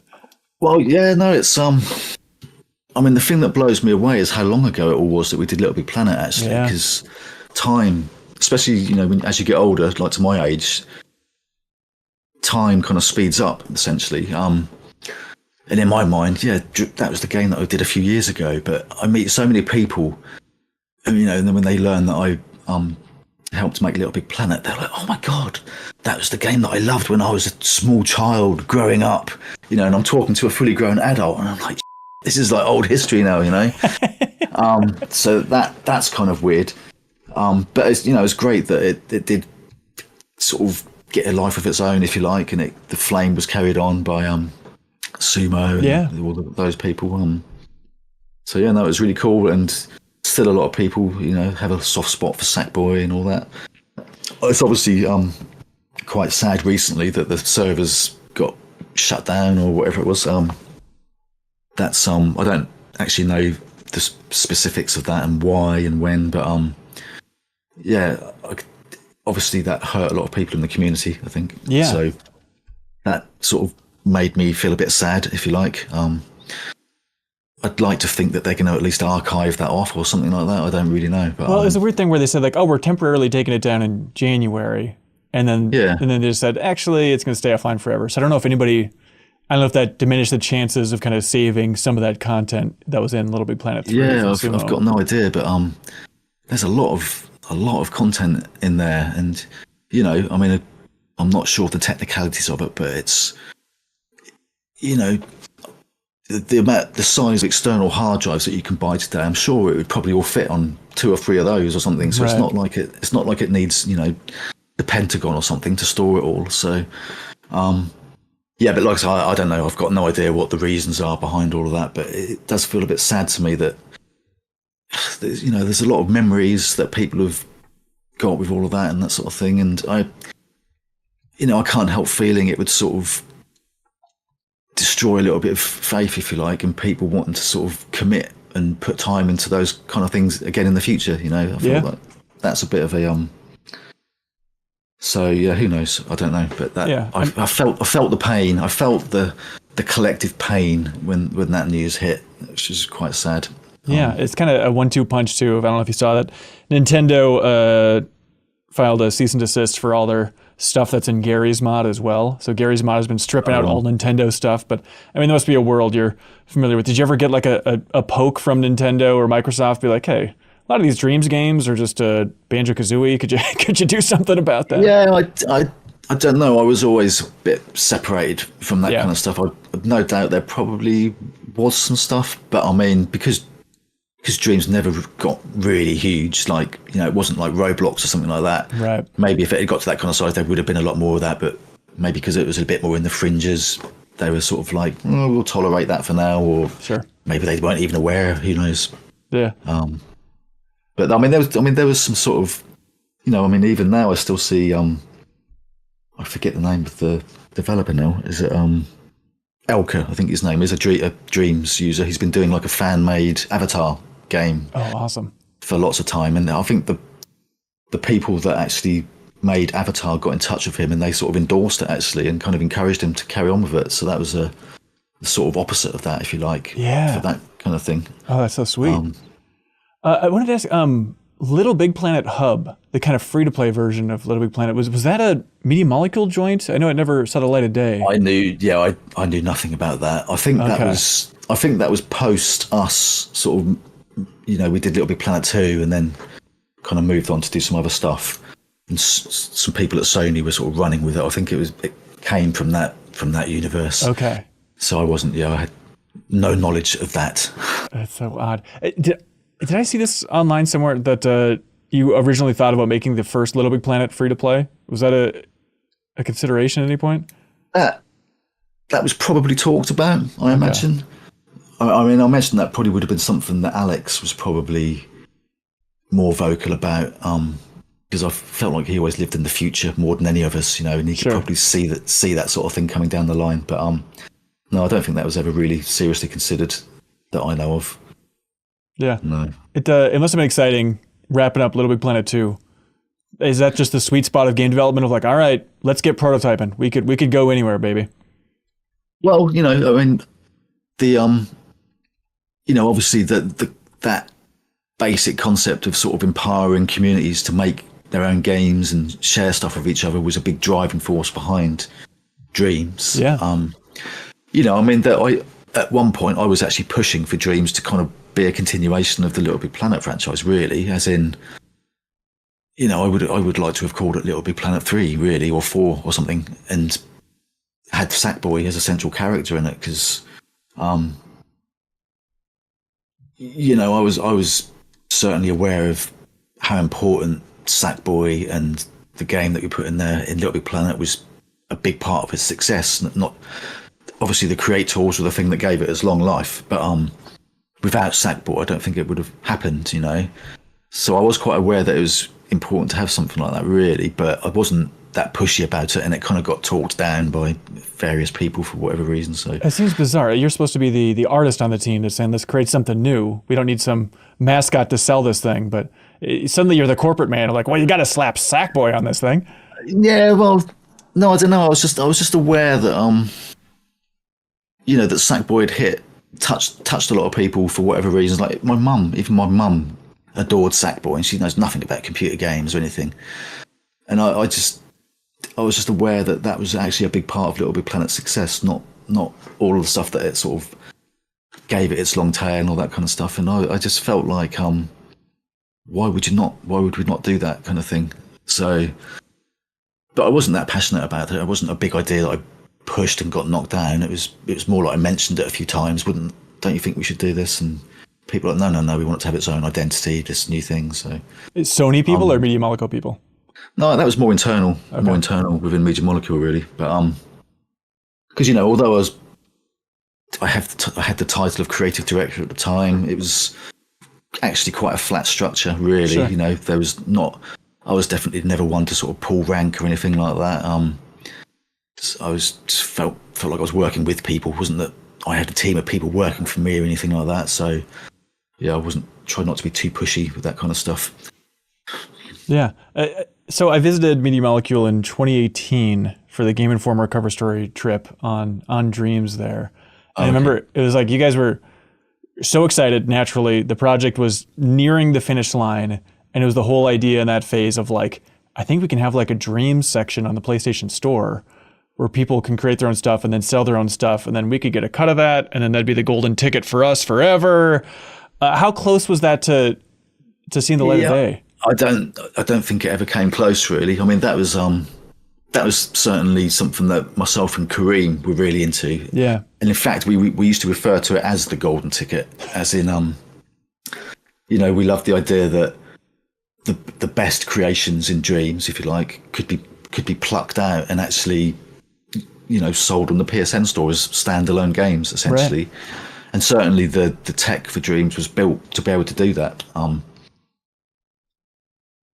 But for whatever reasons, it wasn't a goer, which I felt was a shame, really, because there were some things in Dreams that appeared that I felt like, did deserve to exist in their own right outside of that kind of ecosystem. And it's just the legal framework kind of bogged it down? Yeah, we had so many discussions and meetings about how to monetize and get some sort of, we used to call them kickbacks, if you like, but a way for creators to make money from their creations and in similar ways that Roblox do and all this kind of stuff. But there's so many legal hurdles and stuff that would just, make you want to shoot yourself in 3 seconds, really. It's because I think there was some weird legal thing, because we're like, why can't we just do what Roblox do, for example? Right. And we're like, well, we can't because something to do with Roblox being an American company and they can do what they're doing, but elsewhere in the world that's illegal, or I don't know. Talking beyond my knowledge now, but there was lots of weird things that just Sony couldn't do for some legal reasons, was my understanding of it. I mean, obviously, I don't know the first thing about any of this stuff, but it just seems like if you've invested so many years of development into Dreams, you're looking at the success of Roblox. Obviously, now maybe to be a different story, but I don't know. This is 2016, 2015. I don't know when these discussions are really at their peak. Like, you think Sony would just move heaven and earth for, like, if we could have a slice of that Roblox pie? Clearly, this. Yeah. Looking back on Dreams, such an incredible project. Is it warm feelings? Is it frustration? What's the overall sensation for you looking back on that thing? No, it's we were so lucky to allow it to be indulged in such a crazy project, really. So I'm incredibly grateful, really, to all the people that allowed that to happen. I loved, at the time, it was Michael Denny was our main contact at Sony in terms of sort of supporting us, and Shuei was a big part of all of that as well. So there was a lot of mutual respect there. I've got lots of fond memories of all of that, and had some good times. It's amazing that we made it happen at all, really. I think for that thing to exist on a console was, so I'm just I can't have any frustration or bitterness about it, if I'm honest. I'm glad that it happened, really. And although it didn't go on to be the Roblox killer or the Fortnite metaverse thing that they seem to be doing very well at, it has, I think a lot of people have gone on, a lot of people that use Dreams and even Little Big Planet have gone on to do various cool careers because of it. And a lot of people always get in touch with me how inspiring it was for what they're doing now in their particular field of stuff. So no, it was good. I think it was a force for good. It had an impact in its own way, I would argue. And one thing that fascinates me now, actually, is there's a guy called Martin Nebelong. He was a big user of Dreams, and actually he was someone that we hired as a sort of evangelist, if you like, of the tool. So he got very good at it, and he still now evangelizes it, even though he's not paid to do that by anyone. And he's massively into AI as well, and he uses Dreams loads with like an AI layer on top of it to sort of, it's like, this is the future, man. Dreams like tools of an AI, like, so he's kind of carrying the torch forward. And I've actually had quite a few people get in touch with me from AI startups and things that are interested in getting me involved, but I've sort of resisted. But so it's definitely had a bit of an inspirational impact on tools and game dev as a whole, I would say. So yeah. So I have to be very grateful to have been a part of that. Really, I can't be sad or frustrated about that. It's cool. Yeah, for sure. What do you miss about Mini Molecule? Do I miss lunchtimes? We had okay. we had a couple of full-time chefs that used to prepare lovely meals for everyone at lunchtime. That's nice. And I would say the people, but I still see those people. I still mix with a lot of them. I saw a bunch of them last night down the pub, in fact. So I still get to have that, really. So no, I don't think there's anything that I miss, really. You know, it was nice having a fat salary. That was good. Oh, congratulations on the fat salary over there. But you know, there's more to life than money, isn't there? And you know, I'm okay. I can survive a few years without that. So no, nothing that I miss, really. Just no, nothing. The car parking space was handy because it was in the middle of Guildford, so I could go and park for free. That was quite handy. That's right, but you're feeling good about where you're at now. Yeah, no, totally. I'm you know, I mean, to be honest with you, when I did initially leave and the circumstances around that, I was sad for a little bit. Took me a while to process it and all that kind of stuff. But now I'm so happy that things happened the way they did, actually, because I mean, it just feels right. You know, it was the universe saying, well, it's time for you to do something different and be in a different place, and feels right. I'm really happy. Okay, so it was a stressful, traumatic ending, but now. Yeah, no, it wasn't ideal for me. You know, I'd like it to have been a slightly happier ending than that, but sure. Yeah, I mean, I wouldn't go into it too much, but I was sad for a little bit because it was a big part of my life. You know, 17 years. You know, so it's like ending a marriage or something. You know, even if it's voluntary, you're still going to have sort of feelings and things to process that take a while to actually surface and sink in. Lots of weird dreams and all this kind of stuff. But how appropriate. But no, it's no, I'm so much happier now than I was. So yeah. Anything else you want to say? Anything about your history you're dying to talk about that I didn't happen to ask? No, not really. Not that I can think of. I still love it. Still love doing it. That's the main thing. Yeah. Hopefully, I've still got something to offer. So, and whether I have or not, I'm still going to do it anyway because it's just what I know. It's what I've always done. It's what I love doing. So, and I'm just really grateful that I've had the opportunities that I've had, really, to do what I've done. And fantastic. And you know, it's so much easier now to make a game than it used to be. Yeah. With things like Unity and Unreal and Godot and all these other engines and things. So yeah, I love it. It's all good. It's all good. Slightly sad that there's been so many sort of layoffs recently in the industry, but I don't know what to say about that. I mean, when you've been in the industry as long as I have, you sort of there's been cycles of that essentially, you know, and it just does feel a bit almost natural that happens. That's not much consolation to someone that's just lost their job, obviously, but I would say if you're really passionate about what you do and you love it, hang in there. You know, there'll be other flowers that pop up that you can go and be a part of and all that sort of thing. So stick at it. Right on. It's all good. Well, hey, Mark, thanks for your time, man. Thanks for unpacking your whole career one more time. Yeah, well, I can't believe that you enticed my mad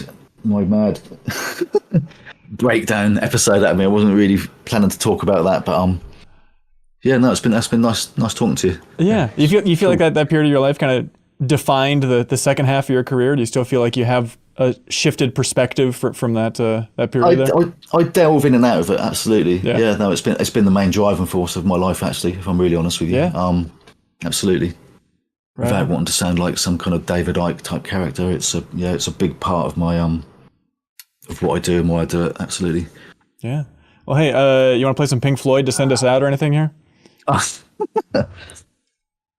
would have done if I'd have had some time to practice, but no, I'm not gonna torture your viewers with any of that. Okay, well that seems fair. But hey, Mark, stay in touch about that project, and please, Valve, reach out, get it on the same account as Ragdoll Kung Fu. That'd be so cool. Oh, yeah, that'd be really nice actually to sort that mess out. Actually, yeah, absolutely, awesome. Great. Well, hey, thank you so much, Mark. Thank you so much, everybody, for watching or listening to this interview from MinMax. You can always subscribe to MinMax's YouTube channel to find a ton more interviews like it and help support independent games media. We appreciate it. Or if you really enjoyed this interview and you help sharing it, it's appreciated. Or you can go to patreon.com/MinMax with 2 N's and unlock the podcast version of all of our interviews moving forward and a ton of other goodies. But all right, thanks so much, everybody. See you next time. Bye. Awesome. You've seen the headlines. You know that the media landscape is consolidating. Having truly independent games media is more important than ever. MinMax can exist independently as a place about games, friends, and getting better, but we need your help. The good news is that it's easy. Just click on that subscribe button or unlock a mountain of benefits by going to patreon.com/minmax with 2 N's. Thanks so much, everybody.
Imagine the stars who once lit up your screen with unforgettable performances, their names etched in the halls of fame.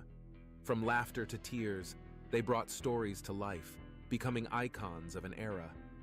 Yet the glitter of Hollywood sometimes fades, leaving us wondering where these luminaries have gone. When I was a teenager, I was addicted to alcohol. I got hooked on it for 20 more years. And so in my head, it was like, oh, I'm sober, living a spiritual life. As the curtain falls on their spotlight, we delve into the tales of those who've stepped away from the limelight, by choice or circumstance. Their legacy endures, even as they vanish from our view. Here are 20 famous actors you will never see again. Number 20, Daniel Day-Lewis. Daniel Day-Lewis is known for his unparalleled dedication to the art of acting. Daniel stands in a league of his own as a 3-time Academy Award winner. His method of acting is legendary. For example, while filming My Left Foot, he remained in character off-camera, relying on the film crew to assist him with daily tasks since he wouldn't leave his wheelchair. This level of dedication is rare and speaks volumes about his commitment. Daniel's range of characters, from the fierce Bill the Butcher in Gangs of New York to the dignified Abraham Lincoln, showcases his ability to breathe life into diverse roles with unmatched depth and empathy. Each role is a testament to his skill in creating complex, relatable characters that stay with viewers long after the credits roll. So, where is this towering figure of cinema today? Daniel has chosen a quiet life in the Irish countryside, far from the bright lights of Hollywood. But he hasn't stepped away from craftsmanship. Instead, he's turned his talents to shoemaking. Yes, the same man who delivered unforgettable performances on the big screen now pours his passion into creating footwear. Given record in acting, one can only imagine the quality and craftsmanship of his shoes. Daniel Day-Lewis's journey from Oscar-winning actor to shoemaker is a fascinating turn, marking him as a true artist, no matter the medium. Number 19, James Franco.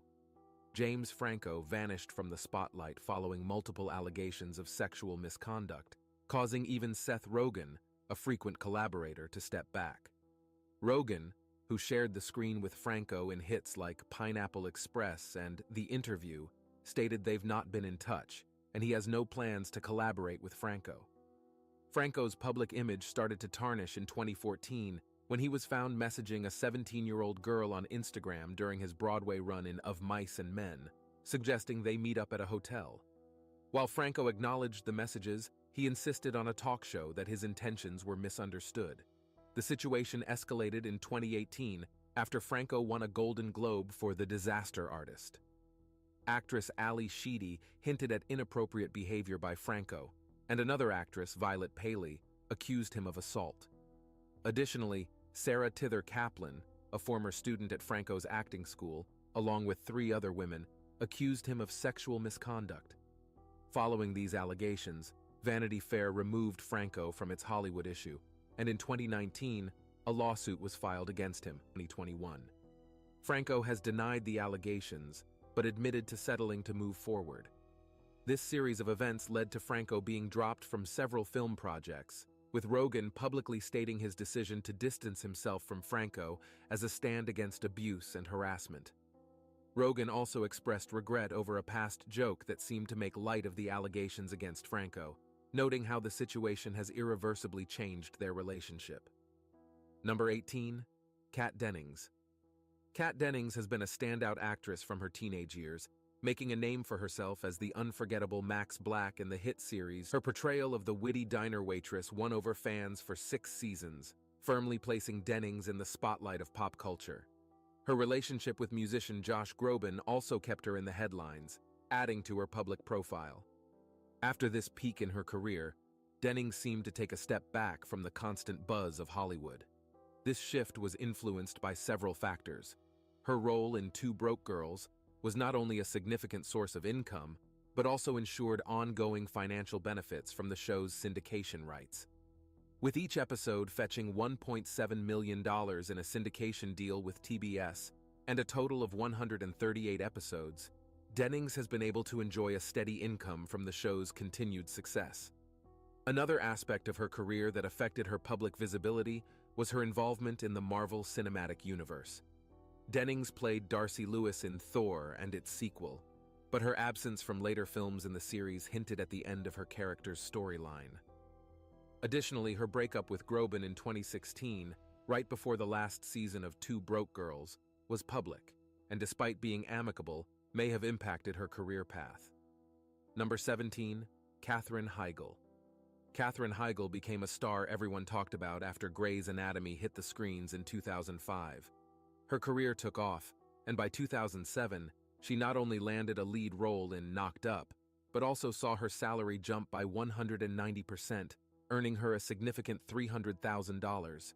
Her performance on Grey's Anatomy even won her an Emmy, raising everyone's hopes for more wins. But then, things started to change.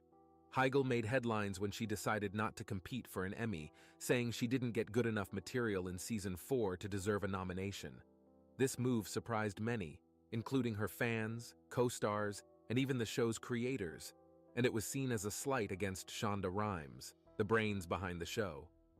Rhimes later said Heigl had asked for a lighter workload, which led to her character getting less screen time. Soon, rumors of on-set tensions started, describing Heigl in a not-so-positive light. Despite these rumors, Heigl stayed on for another season. However, in 2010, she reportedly didn't show up for work, leading Rhimes to let her out of her contract. Reflecting on the Emmy controversy, Rhimes pointed out the significance of taking people at their word, applying this lesson later with a strict policy on her next project, Scandal. After leaving Grey's Anatomy, Heigl's film career struggled. Movies like New Year's Eve and One for the Money didn't do well, leading to a decline in her once promising career. Heigl opened up about feeling let down by the film industry, which she once considered a close ally, expressing her disappointment and shock at how quickly things turned sour for her. Number 16, Amanda Bynes. Amanda Bynes, known for her vibrant start on The Amanda Show and memorable role in She's the Man, encountered the hurdles many child stars face, including battles with substances. Yet, it was her 2012 Twitter outbursts that really caught public attention. Amanda made shocking statements online, from unsettling remarks about Drake to criticizing celebrities like Rihanna, Miley Cyrus, and Jay-Z, as well as expressing harsh views on her own appearance. Her actions escalated to setting fire to a driveway and her clothing, marking a period of intense personal turmoil. Following these incidents, Amanda was diagnosed with bipolar disorder and spent time in a psychiatric facility, putting a pause on her acting career. Concerned for her safety and health, her parents obtained a conservatorship in 2013, taking over her medical and financial decisions due to fears for her well-being. Taking a break from the spotlight, Amanda focused on her mental health and pursued an education at the Los Angeles Fashion Institute of Design and Merchandising, showing little interest in returning to acting. In 2022, there was a turning point when a judge, supported by her parents, ruled that Amanda could again make her own medical and financial choices, ending the conservatorship. However, later that year, Amanda reached out for psychiatric help on her own, demonstrating her commitment to her recovery. She has since been living in a mental health facility, receiving the support she needs to heal and move forward. Number 15, Bill Cosby. Bill Cosby, once known as America's favorite dad for his roles in family-friendly comedy and drama shows, experienced a significant downfall in 2018. He was found guilty of 3 counts of aggravated assault amid allegations from over 60 women, marking a shocking turn in his career. Despite his legal team's efforts to discredit the accusations, evidence surfaced that Cosby had used sedatives on young women with whom he wanted to have physical encounters. This scandal led to a swift collapse of Cosby's career. Reruns of The Cosby Show were pulled from TV land, and his stand-up shows were canceled. Additionally, a statue of him at MGM Studios in Florida was taken down, took back honorary degrees they had awarded him. After these events, Cosby was sentenced to prison for 3 to 10 years, but was released after 2 years due to a technicality in his conviction. Despite his release, Cosby's reputation remains severely damaged, making any potential return to the entertainment industry unlikely. Public perception is still overwhelmingly negative, with many viewing him as guilty of the crimes he was accused of. Industry experts, including PR strategist Howard Bragman, suggest Cosby will lead a life marked by public skepticism and disapproval, similar to O.J. Simpson's post-trial existence. The consensus among entertainment professionals is that working with Cosby would pose a significant risk to one's career and reputation. Number 14. T.J. Miller. T.J. Miller, known for his role in the hit Deadpool movies, saw his career take a hit after a fallout with the leading star, Ryan Reynolds. Despite the franchise's success, which significantly boosted his profile and net worth to $2 million, Miller confirmed he wouldn't return for Deadpool 3. He shared that the tension between him and Reynolds led to a falling out, with differences that couldn't be mended, even though there were attempts to fix their relationship. This issue with Deadpool 3 was just the beginning of a series of controversies surrounding Miller. His time on the HBO show Silicon Valley also ended abruptly after 4 seasons due to disagreements with the show's creators, leading to his character being written out. Miller didn't hold back in criticizing the show and its team after his departure. Things got more serious in December 2018 when Miller was arrested for reporting a fake bomb threat on a train, an incident that happened while he was intoxicated. Additionally, he faced accusations of assault and inappropriate behavior from several women. One of his co-stars, Alice Wetterlund, called him out publicly for his conduct, describing him as a bully and highlighting unwelcome advances. These events have overshadowed Miller's earlier achievements, affecting his chances for future roles and his public reputation. Number 13. Bridget Fonda. Bridget Fonda is a star who truly shone brightly in the Hollywood of the 1990s. Coming from the famous Fonda family, with her father, Peter Fonda, and her aunt Jane Fonda, Bridget seemed destined to make her mark in the world of movies. And that she did, leaving a lasting impression with memorable roles in hits like Single White Female and Point of No Return. Bridget wasn't just another Fonda, she was a talent in her own right, captivating audiences with her ability to dive deep into diverse characters, bringing them to life on the big screen. However, as the new millennium began, Bridget's presence in the film industry started to fade. In 2003, she made a life-changing decision to retire from acting. This decision came in the same year she married Danny Elfman, a renowned film composer. It's been suggested that a serious car accident played a part in her decision to leave acting behind. Since then, Bridget has chosen a life away from the spotlight, focusing on her personal life and family. Together with Elfman, Bridget has embraced a private lifestyle, largely stepping back from the public eye. They're now living a life that values privacy and family time over the fame and constant attention of Hollywood. It's believed they enjoy a peaceful life in Los Angeles, a stark contrast to the bustling film career Bridget once had. Number 12. Roseanne Barr. Roseanne Barr's career faced a sudden halt due to a single tweet that had severe repercussions. Her show Roseanne was canceled by ABC shortly after she made a racist remark on Twitter about Valerie Jarrett, who was a senior advisor to former President Barack Obama. This move by ABC came despite Barr's apology for her tweet, which did not mitigate the backlash that ensued. ABC's president at the time, Channing Dungey, criticized Barr's tweet as offensive and not in line with the values upheld by the network. The decision to cancel the show was significant, not just from a moral standpoint, but also financially. Roseanne was a major hit, generating around $45 million in advertising revenue for ABC before the incident, with expectations to bring in over $60 million the following season. Initially, Barr blamed the sedative Ambien for her tweet, claiming it led to unusual behavior. Later, she hinted that a critical tweet from her co-star, Sarah Gilbert, who played Darlene on Roseanne and later starred in the spin-off The Conners, was a factor in the show's cancellation. Gilbert had publicly expressed her disappointment in Barr's actions, emphasizing that they did not reflect the views of the cast, crew, or anyone associated with the show.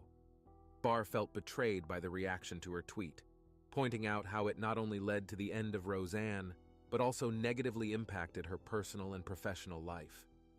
Number 11. Joe Pesci. Doesn't remember the famous line from Goodfellas, where Joe Pesci, with his unforgettable New Jersey accent, asks, "Am I a clown to you?" Pesci, known for his dynamite performances, has left a lasting impression on Hollywood, particularly in gangster movies like Raging Bull and Casino. His role as the unpredictable Tommy DeVito in Goodfellas not only captivated audiences, but also earned him an Oscar. In a surprising turn of events in the late 90s, Pesci chose to step back from acting, though he didn't leave it behind entirely. Instead, he scaled down his roles to focus on other interests, steering clear of any gangster affiliations for a more tranquil pursuit: golf. Pesci hasn't completely faded from view. He's made occasional appearances, most notably rejoining forces with Robert De Niro and Martin Scorsese for The Irishman. These roles have been sparse, making each one a treat for his fans. Today, Pesci is enjoying a quieter, semi-retired life, swapping the gritty drama of mob life for the serene greens of the golf course. After years of embodying some of film's most intense roles, this peaceful retreat seems like a well-deserved respite. Number 10. Cameron Diaz. Think back to the charismatic blonde who captured hearts alongside Jim Carrey in The Mask. That's Cameron Diaz for you. From winning over audiences in laugh-out-loud rom-coms like There's Something About Mary to showcasing her action skills in Charlie's Angels, Cameron was the iconic star of the 90s and early 2000s. Her range didn't stop at comedy and action. She also shone in musical and dramatic roles, such as her unforgettable performances in My Best Friend's Wedding and Being John Malkovich. Despite her incredible success and fame, Cameron made the decision to step away from the acting world in 2014. She chose to pursue different paths and focus on her personal life, embracing the world beyond the film set. And really, who can fault her for that? Life is filled with so much more than just movie premieres and box office stats. Today, Cameron Diaz has made a name for herself as a success in the wine industry, not to mention her role as a devoted mother. She's living proof that there's a rich and rewarding life to be found outside of Hollywood's sparkle. Cameron has embraced this new chapter with the same charm and vivacity that she brought to her film roles. Number 9. Mel Gibson. Mel Gibson, once a celebrated figure in Hollywood, encountered a sharp decline in his career due to several incidents involving abusive behavior and anti-Semitic comments. These actions resulted in a sort of unofficial banishment from the top circles of the film industry. A notable moment in this downturn was when the sequel to Chicken Run decided to proceed without Gibson, who was 64 at the time, following allegations made by actress Winona Ryder. Ryder accused Gibson of making anti-Semitic remarks towards her in 1995, bringing to light Gibson's history of such behavior. Furthermore, some of Gibson's movies have been criticized for containing anti-Semitic content. In 2010, a major setback occurred when Radar Online released an audio recording of a heated voicemail Gibson left for his ex-partner, Oksana Grigorieva, a Russian pianist. This revelation led to Gibson's talent agency, William Morris Endeavor, severing ties with him. Gibson's controversies didn't stop there. In 2015, Fox News highlighted an interview from 2013 where Gibson appeared to minimize the Holocaust, further damaging his public image. Although he tried to make a comeback in 2016 with the war film Hacksaw Ridge, Ryder's accusations once again brought Gibson's problematic past to the forefront, making it challenging for him to regain his former standing in Hollywood. Number 8. Monique. Monique's Oscar win in 2009 for her role in Precious was a highlight that many thought would lead to more great opportunities. However, after her win, she found herself without significant roles for 5 years. Her comeback role was in the 2014 indie movie Blackbird with Isaiah Washington, another actor who experienced a quick drop in his career. In a 25th interview, Monique shared that director Lee Daniels told her she was being avoided in Hollywood because of how her husband handled her salary talks. She openly criticized Daniels, suggesting he played a part in slowing her career because she didn't thank him during her Oscar speech. Despite sharing her side, this didn't help her situation, especially after she also accused Tyler Perry and Oprah Winfrey of working against her. In 2018, Monique brought up another issue, this time with Netflix. She called them out for offering her $500,000 for a comedy special, less than what other well-known comedians were getting. Even though Netflix ended up settling a lawsuit with her, they didn't continue talks. Monique explained on a radio show that she couldn't take the offer because it didn't feel right, especially when comparing it to what other comedians, including Tiffany Haddish, were getting. Netflix stood by their offer, stating it was fair and that they were ready to defend against the lawsuit. Number 7. Shelley Duvall.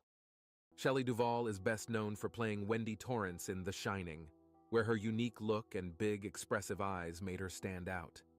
In the 70s and 80s, she was a familiar face in Hollywood, taking on roles that were a bit different from the norm.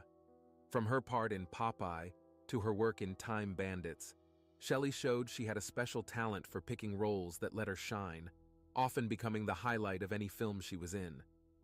But after making a name for herself on TV in the 1990s, Shelley suddenly stepped back from the spotlight.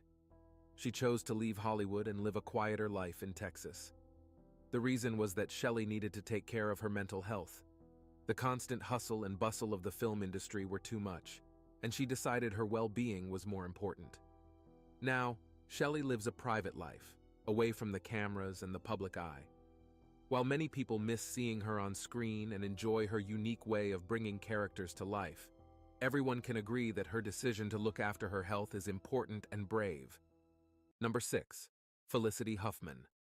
Netflix chose to push back the release of the romantic comedy Otherhood, starring Felicity Huffman, Patricia Arquette, and Angela Bassett.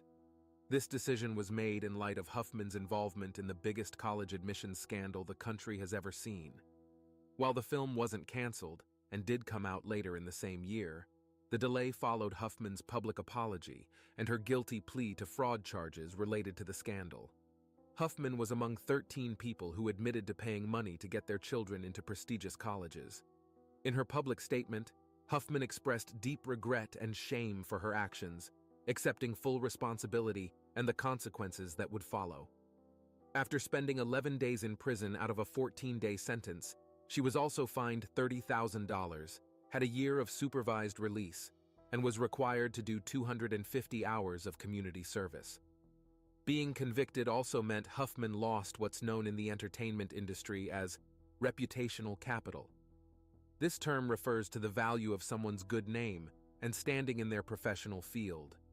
For Huffman, this loss is likely to mean fewer job offers and a decrease in earnings for any future projects, highlighting the lasting impact of her actions in the college admissions scandal. Number 5. Kevin Spacey. Kevin Spacey's defense team argued in a London court that he was judged harshly by the public and on social media as soon as allegations against him emerged. Spacey, once a celebrated Hollywood icon, quickly faded from view. He was replaced by Christopher Plummer in the movie All the Money in the World, which came out in December 2017, with Plummer redoing Spacey's scenes as billionaire John Paul Getty. Furthermore, Netflix removed Spacey from House of Cards, a show for which he had won a Golden Globe. The sexual assault claims against Spacey led to him and his production companies being ordered to pay $30 million for the financial damage caused by his exit from projects. While criminal charges in Los Angeles and Massachusetts were dropped in 2018 and 2019, Spacey went through another civil trial in New York in 2022, where he was found not liable.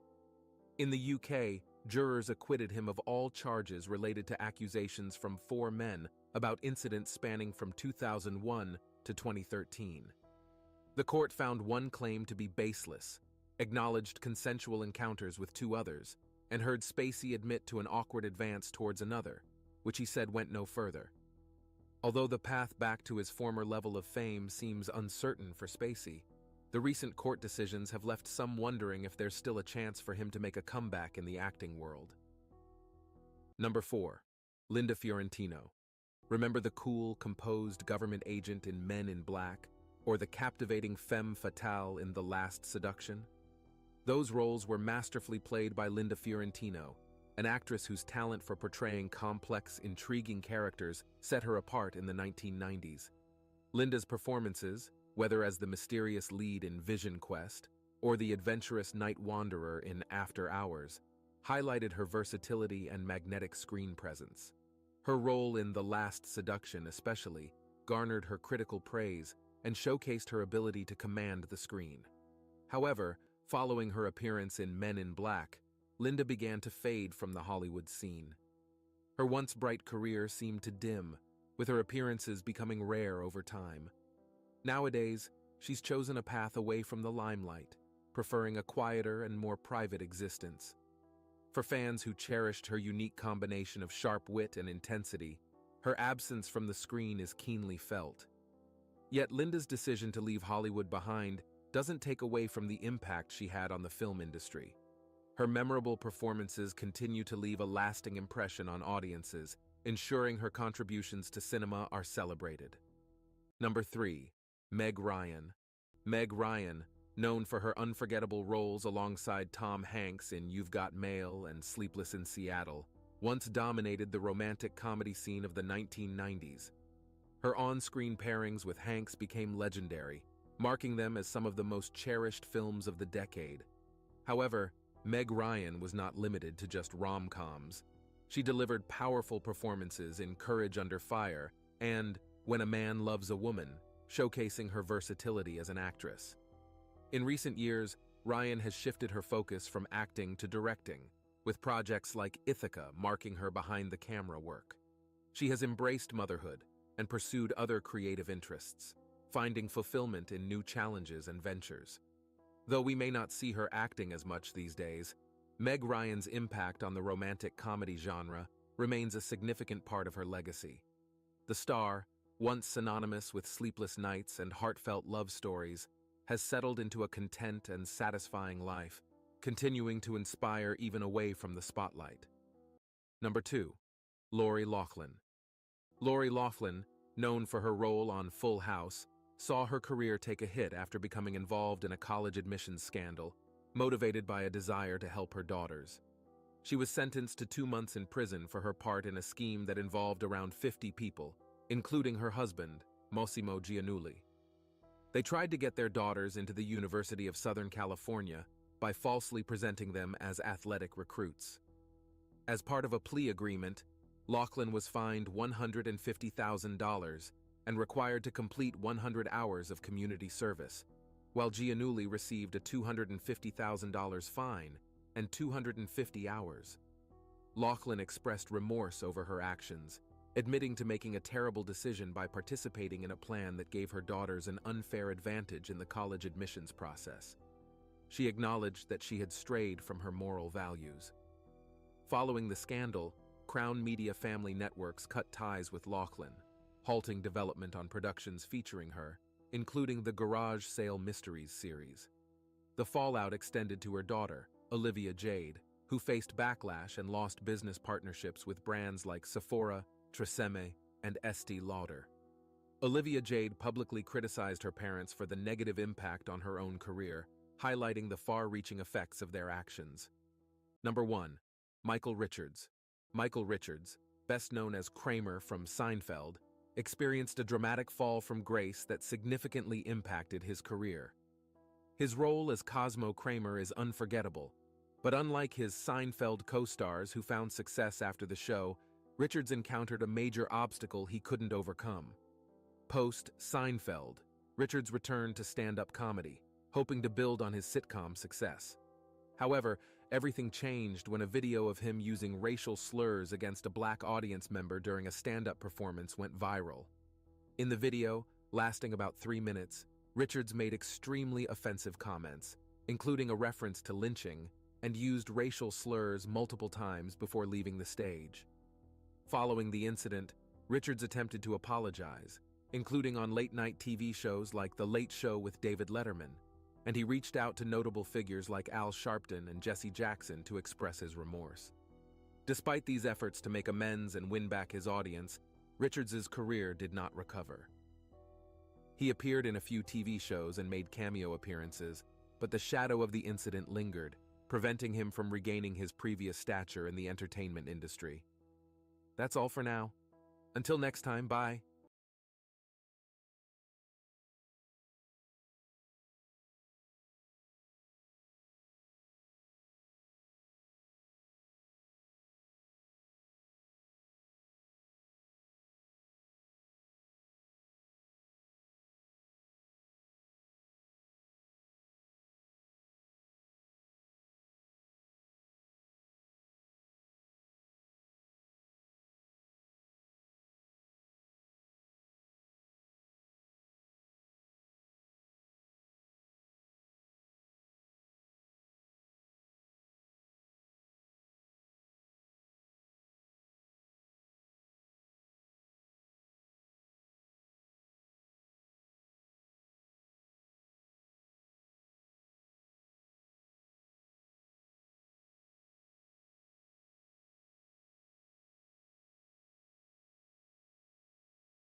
What's wrong with the blacks? What do you mean? What's wrong with the blacks? Just in general? Yeah. With every black person or the black community? Not all, but most black people. What's wrong with? They seem to be out of control, angry. Black people are out of control. Angry, violent, mad at everybody, killing one another. What's wrong with the blacks? I'm honestly not too sure. I'm not too educated on the black people. I would say that you probably know more than me because you're black. Do you ever see any blacks? Yeah, friends, most of them are African American. Most of them are? African American. And are they like white, acting black, or are they black? What do you mean? If they're white and black? Do they act like white people? Your friend's black, your friend. No, I have black friends who are also African American. How can that be? They are black and African American. But how you can't be both? Why not? How can how can you be both? Because they were just born like that. What do you mean? You know, I say, are you black? They say, I'm black. But if I say, are you African American? They say, I'm African American. They're both. But if you're black, right? Okay. You're born in America, so you'll be American black. And then now you're saying they're not African. Now you're saying that they're African and they're black and they're American. That's just what they tell me. And what do you think about that? I usually just take their word for it. I'm not, because I don't know all of their exact roots of if they were actually African. Are you afraid of them? Afraid of black people? Yeah. Not typically. But a little bit? Little bit. But a little bit with, it divulges with certain people. Like if I saw a little Asian guy, I'm not going to be scared. Right. But if I see one of the skinhead white people, I will be a little bit, a little bit wary. You would? You wouldn't be scared if you saw a skinhead, like tattooed white? No. Not at all? No. I would be a little bit. Why? Well, just they're probably racist to me. You know what I mean? Really? Do you love white people? Love everybody. Do you love white people? Yeah. You love white people? I love white people. Oh, nice. Most people are afraid to admit that they love... They are afraid to admit they love white people? Yeah. No, I love white people. Do you love white people? Yes. Do you love black people? Yes. See, there we go. I think you should be able to say you love everybody. That's right.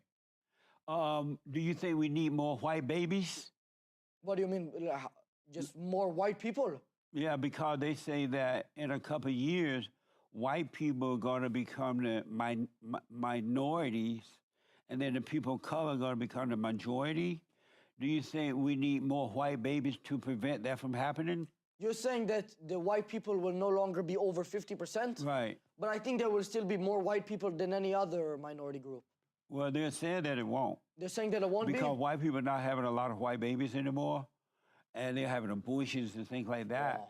And so they're becoming a minority. Does that make you tremble with the idea that white people might be the minority? It's not just the white thing. I have a little bit of an extreme view on abortion. I know I might get some hate for this, but I believe we need to take one or two, like one man and one woman, not just going for females here.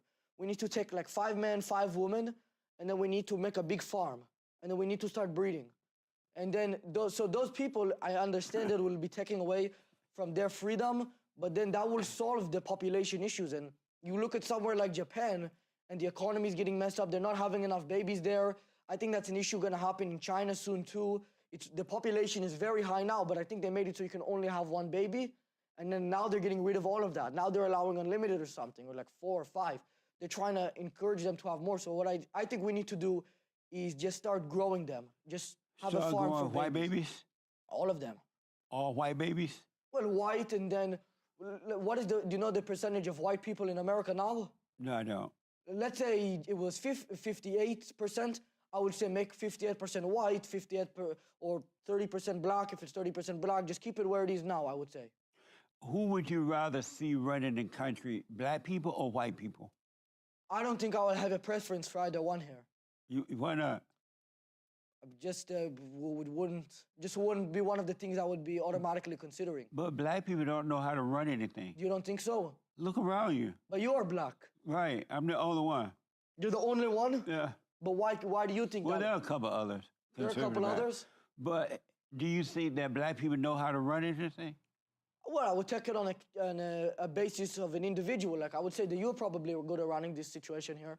Tell me this: can you name any city or town or state in the United States that is controlled by blacks? It's run by blacks and controlled by blacks, and most blacks live there, and you would want to go live there. Probably not. I probably wouldn't even be able to tell you one city that's run by blacks in general. Really? Well, I would just be hard. You're saying that the blacks are the black people are who most people think about when they're talking about the city, or the black people are the ones running the government? Run the government. I want to know living in which there. cities are specifically run by which races. You know what I mean? I'll name a few. Gary, Indiana.